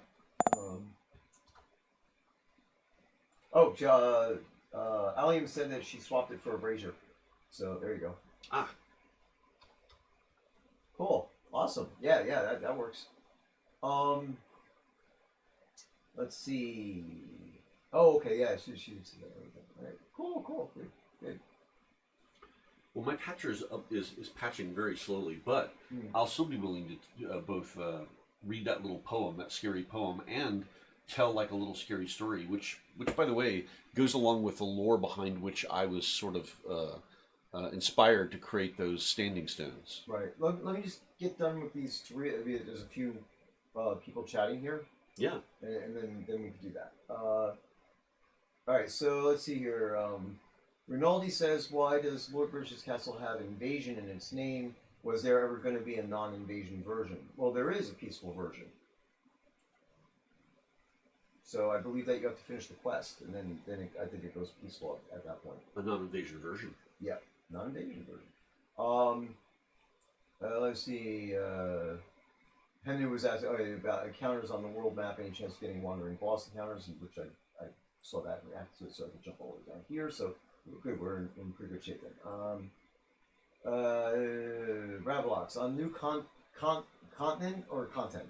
Content. Several players said, why not make higher difficulty levels to current scenes, like do one a month, making a hard and extreme modes like you have already done with other scenes. And yes, that is actually something that is on my list of things to do. And basically the only reason why it hasn't been done yet is because it's a FIFO, first in, first out situation. And as I said on the stream already, that I have the stuff that's already expected, should have already been done. And sadly, for other reasons, which I will keep short because I know that we're starting to run out of time, and I know Scotty wants to read stories and stuff, so which is a good thing. over the last 2 months, I've been down here way too much. Sorry, Scotty, had nothing to do with you. Really, at the data center, way too much. And we're still in a situation where basically we're drawing too much power. I believe I said this already to you guys in the past, and we've been consolidating, upgrading things so that way we can reduce our power draw and get things into faster machines as well as drawing not as much power. So I'm kind of running against the clock on that one because we're in danger of violating some fire codes that we're running that close to the margin on the fires on the electric draw. So I need to get rid of these servers. So even this trip right now is a longer trip than normal.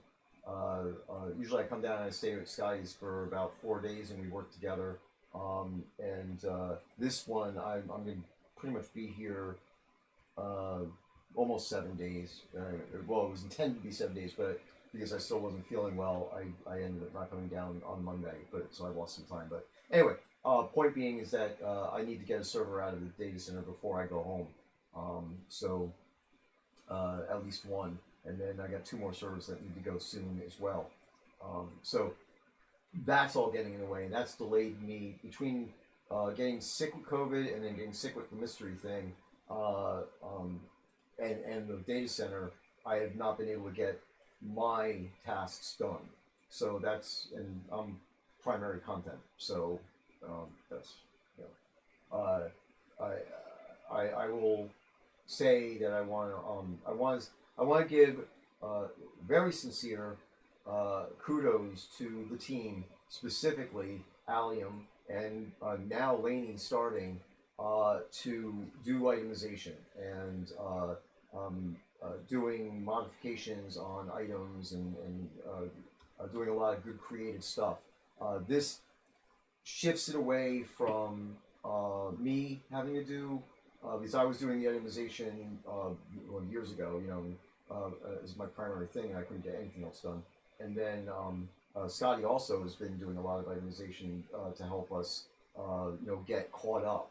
And we still are doing that. All of us are still working together to try to get as much as we can done ahead, so that way we could then do the bigger and more fun and better things for you guys.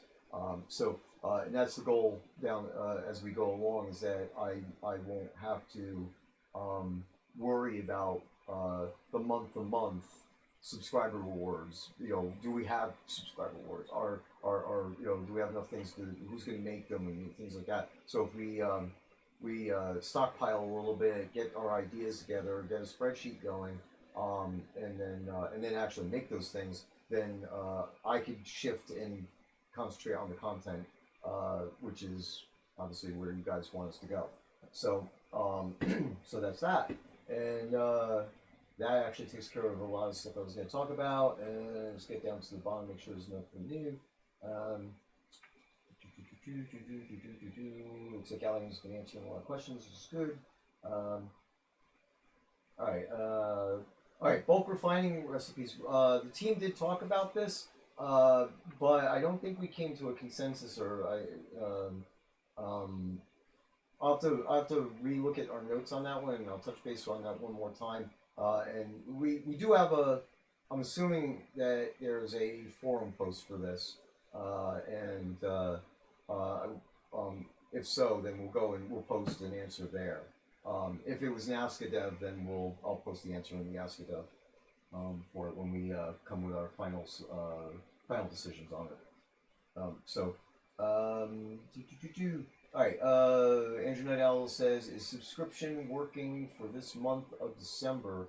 Reason for asking, mine is saying active, and I should have had rewards on 12/11, and it's not showing the funds have been collected." Okay, well, if the funds haven't been collected, that's probably a PayPal problem.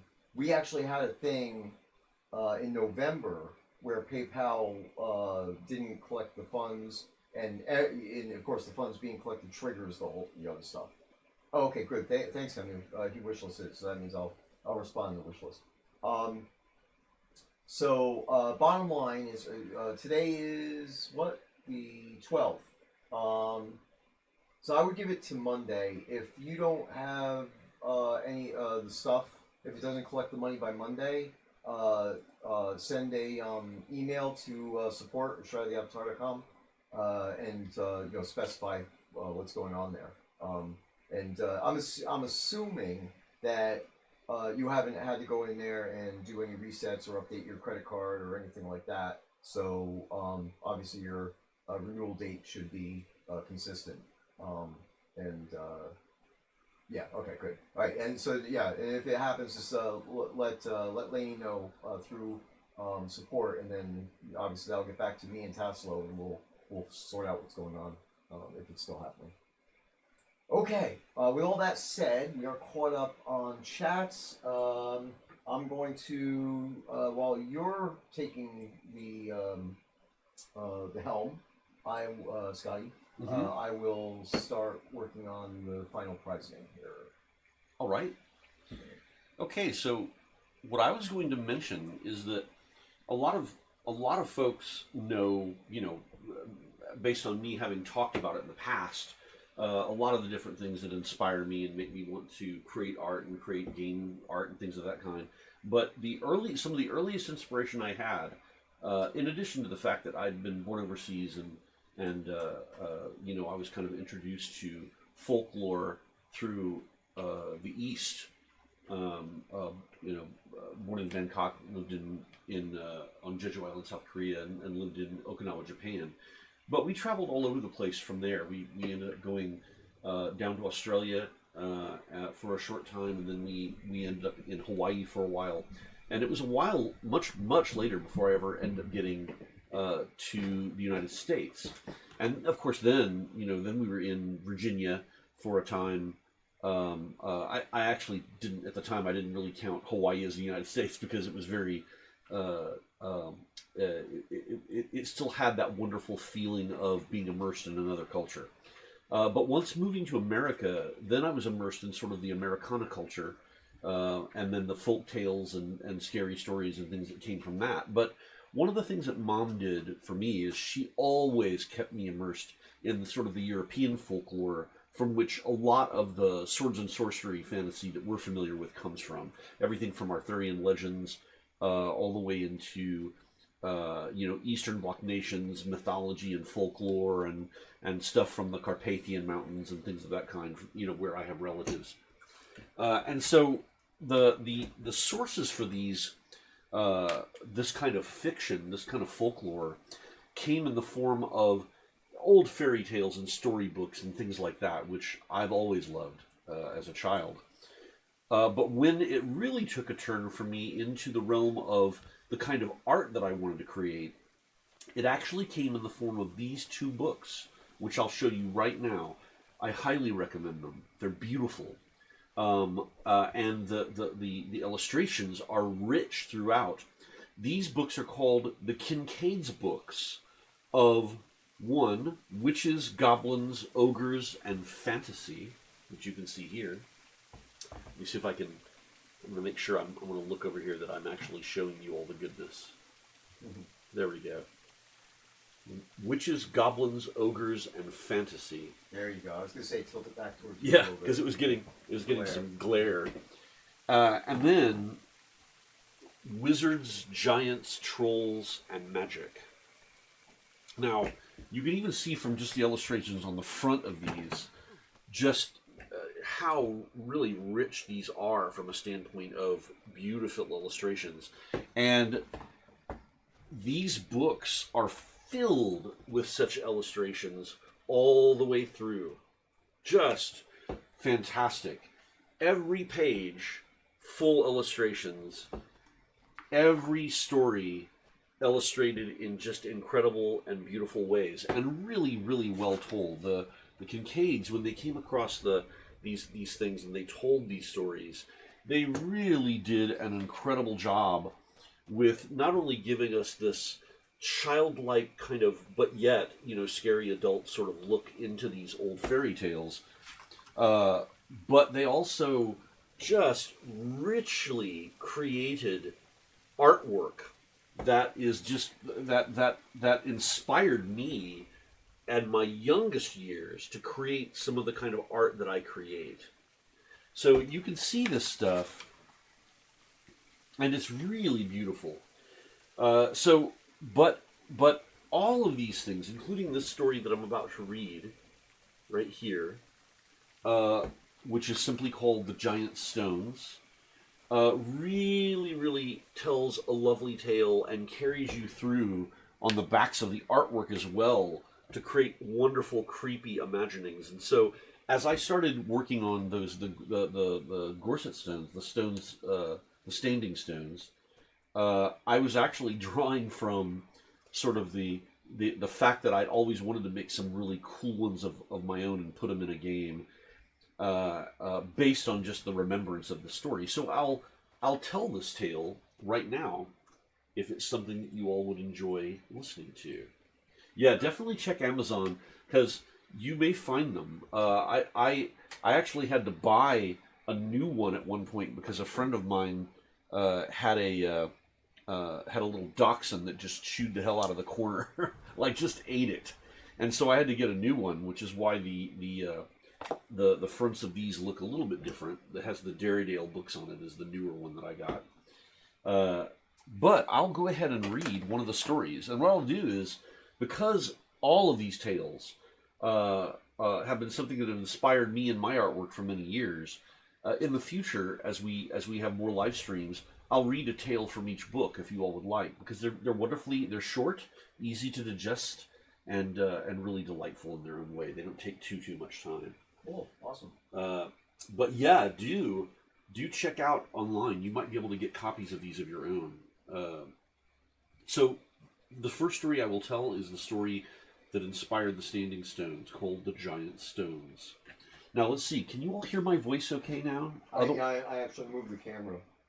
The camera? The microphone. Oh, the microphone. Okay, good. Yeah, you got full audio. You're fine. Oh, good. As long as you can hear me okay. Actually, hold on one second, and let me just talk. And yeah, actually, this angle is better. It works out okay? Yeah. Okay, good deal. Once there was a shepherd boy who always took his sheep to graze on a high and windy plain. On a clear day, he could see for miles whichever way he looked. In one direction was the village where he lived. In another was a distant winding river, and standing right in the middle of the plain, where the wind never stopped blowing, there was a circle of giant stones. No one knew how they had got there.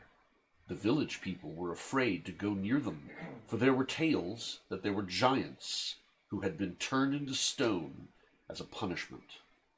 They were the only shelter the shepherd boy had when the wind blew icy cold or the rain swept across the plain in torrents. They cast the only shadow when the sun was scorching hot. The shepherd boy was not afraid of them. He even in time came to look upon them as his friends. Living in the same village as the shepherd boy was a sorcerer who could understand the language of animals and birds. One day he overheard two birds talking outside his study window. "Have you heard?" one of them was twittering.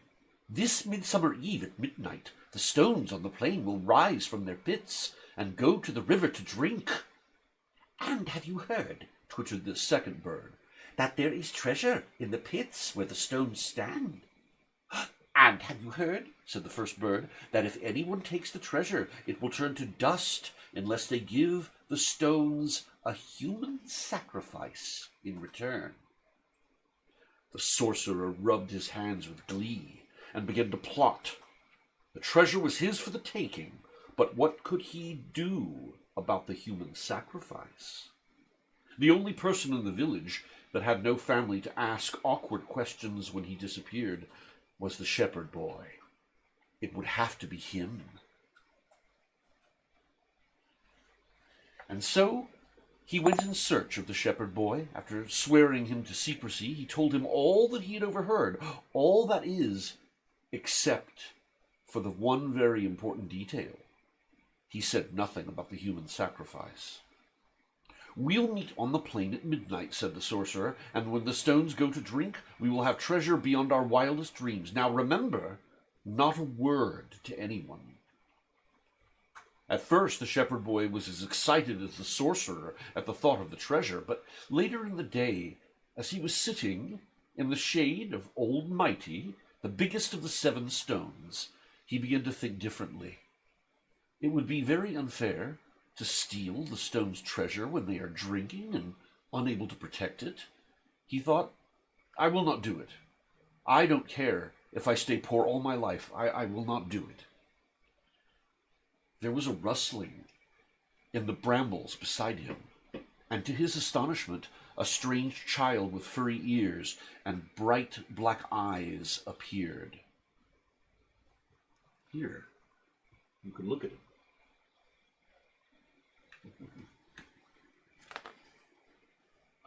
"You are right in what you think," said the strange child.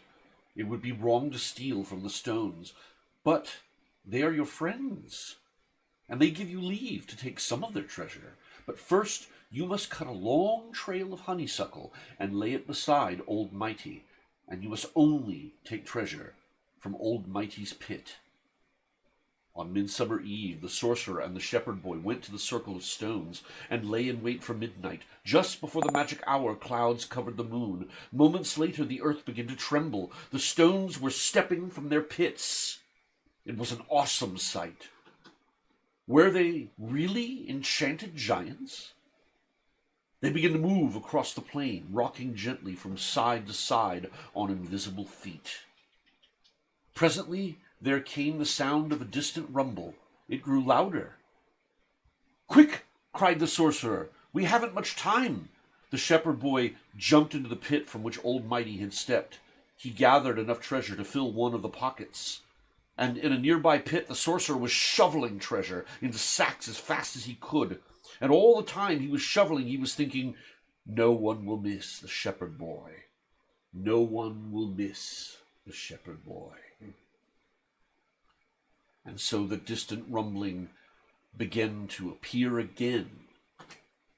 It grew louder. The stone giants were returning from the river. "I must get out of this pit, or I'll be squashed under Old Mighty," thought the shepherd boy, and tried to climb out.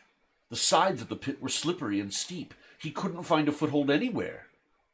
And then he began to hear the sorcerer screaming with fear. The shepherd boy resigned himself to certain death. He looked up at the sky for the last time, and then saw the strange child with furry ears peeping over the rim of the pit. "Take hold of this," called the strange child, and lowered the trail of honeysuckle which the shepherd boy had cut and laid beside Old Mighty earlier in the day. "I will pull you up." It was a very close thing. As the shepherd boy fell gasping into the grass, Old Mighty stepped into the pit with a heavy thud. All around there were echoing thuds, and then, when the earth stopped trembling, complete silence. It was as though the stones had never moved. The sorcerer was never seen again. The shepherd boy became a rich landowner, and though he never took sheep to graze on the plain again, he was often seen standing and leaning against Old Mighty with a faraway look in his eyes. There you have it. Excellent. A beautiful little story from a beautiful little book, honestly. If you ever have the chance, read these, and I promise I will read more later on at some point during future live streams. Very nice. Very nice. And if you all wish to hear it, I'll finish off my little portion with the poem by Wolfgang Goethe. I read this before. I may have read it like before Halloween, but I'll read it one more time. It's always good to hear. I finally was able to find the original version that I love so much. And the Earl King is it's like an old story about the Elf King. And this was often told during like the season of winter and the time when things would become autumn and colder. And as things led on to winter, here in Texas where I am right now, it still feels like autumn. It was literally like 70 degrees today. It's kind of ridiculous how long our autumn lasts, or fall. We're well into winter. But if you'd like, I will go ahead and read the Earl King now. This of course, is, as many such tales are, a cautionary tale not to heed the words that come out of the night and out of the dark in times of winter.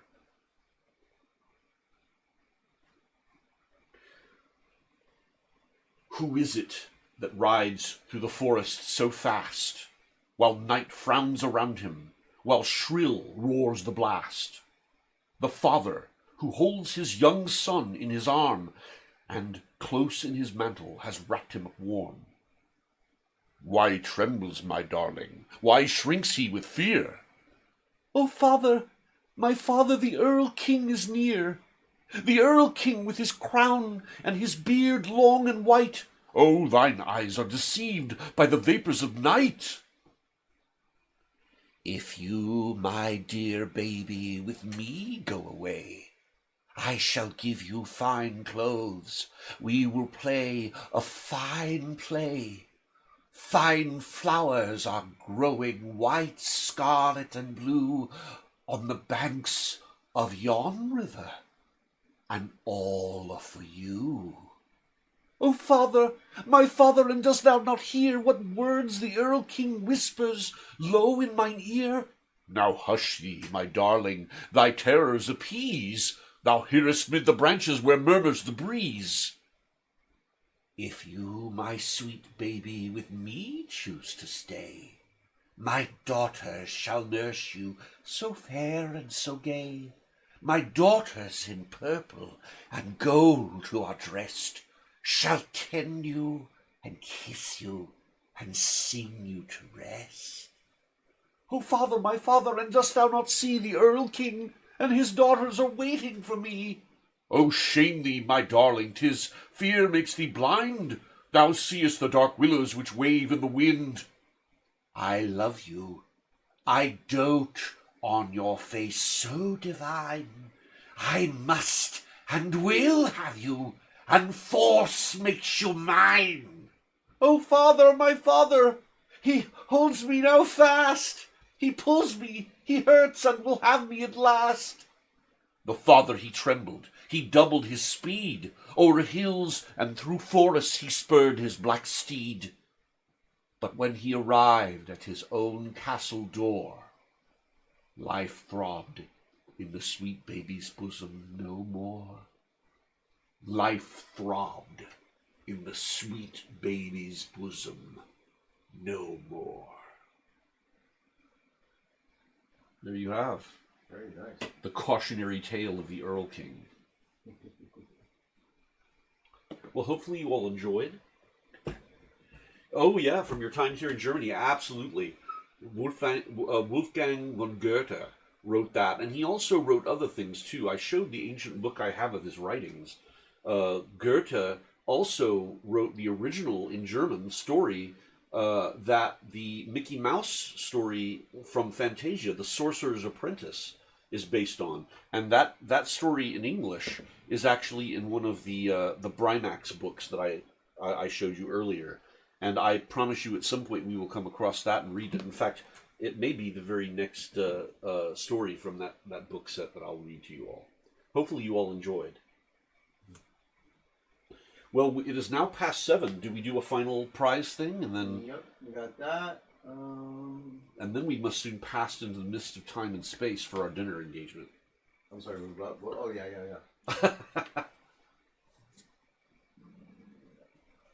Oh, good, you found it, Hennu. Nice.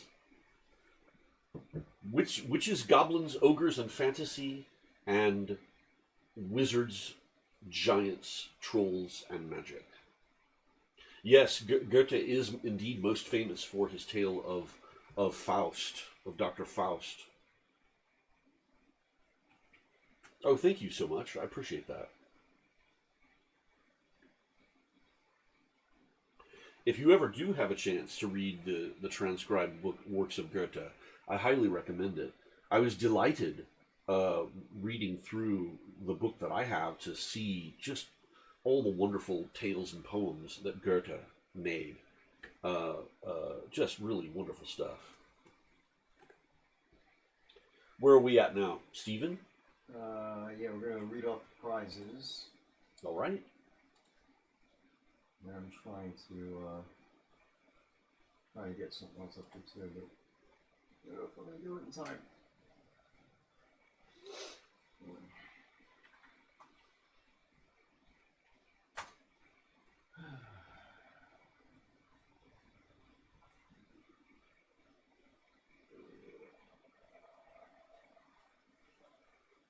Okay, good. All right, I got it. So I'll do that too. All right, let's go find where the hell that is. Ooh, okay. That and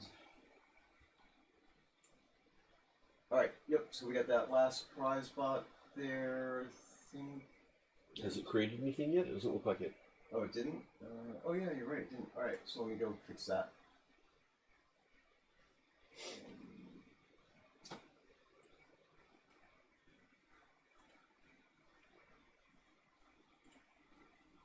As I've been known to say, carp. Carp. Yeah. Yes. Oh, Lucy Kincaid. Let me see. I don't know. Maybe?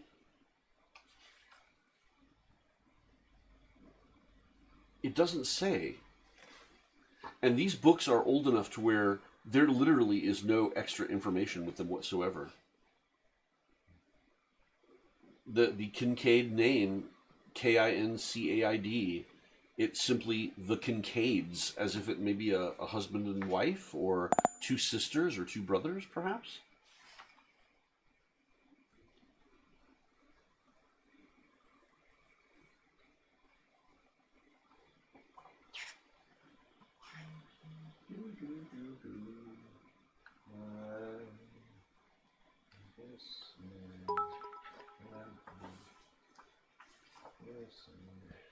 Beautiful stuff, though. If I had the time and chance, I would love to either repaint or redraw all of these images myself, just to get back into practice with some of the beautiful way that these artists render their stuff. I know as a kid I was both enthused by it and inspired, but also very jealous, because this is a classical kind of work that you just don't see that much anymore when it comes to the illustration of children's books. You just don't see the richness often that you see here. I don't know, and because there's something about modern books that often are too sparse for me. They're too, the whole, silver's the new black kind of thing. Where they stop doing full page illustrations and just little insets here and there with more modern typeset and things like that. I've always enjoyed the look and feel of the older books, and this kind of stuff. You just can't beat it. When it really comes down to it. So pretty, so lovely. Okay, let's do prizes. Okay. And then I have a closing thing, and then we pick up. Okay, good deal. Right.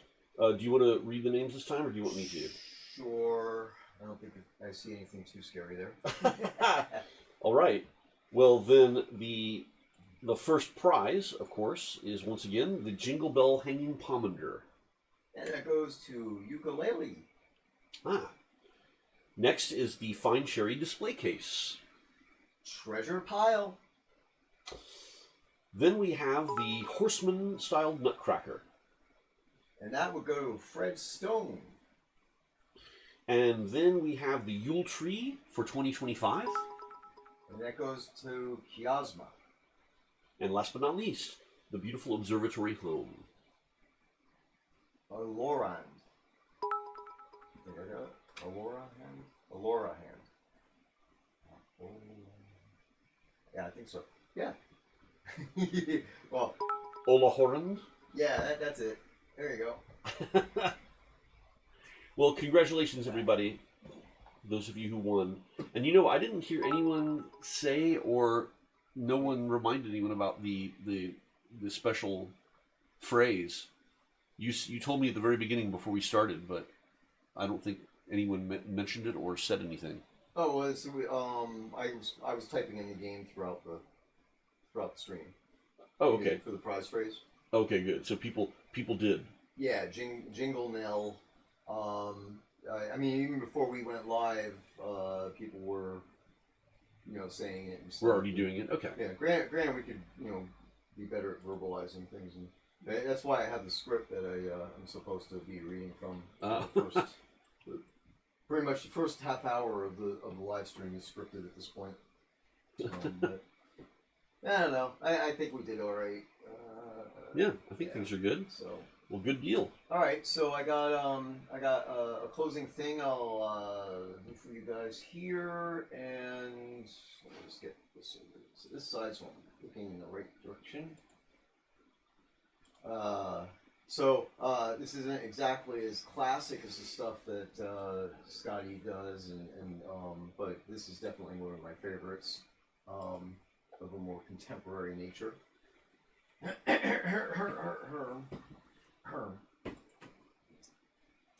Cold-hearted orb that rules the night removes the colors from our sight.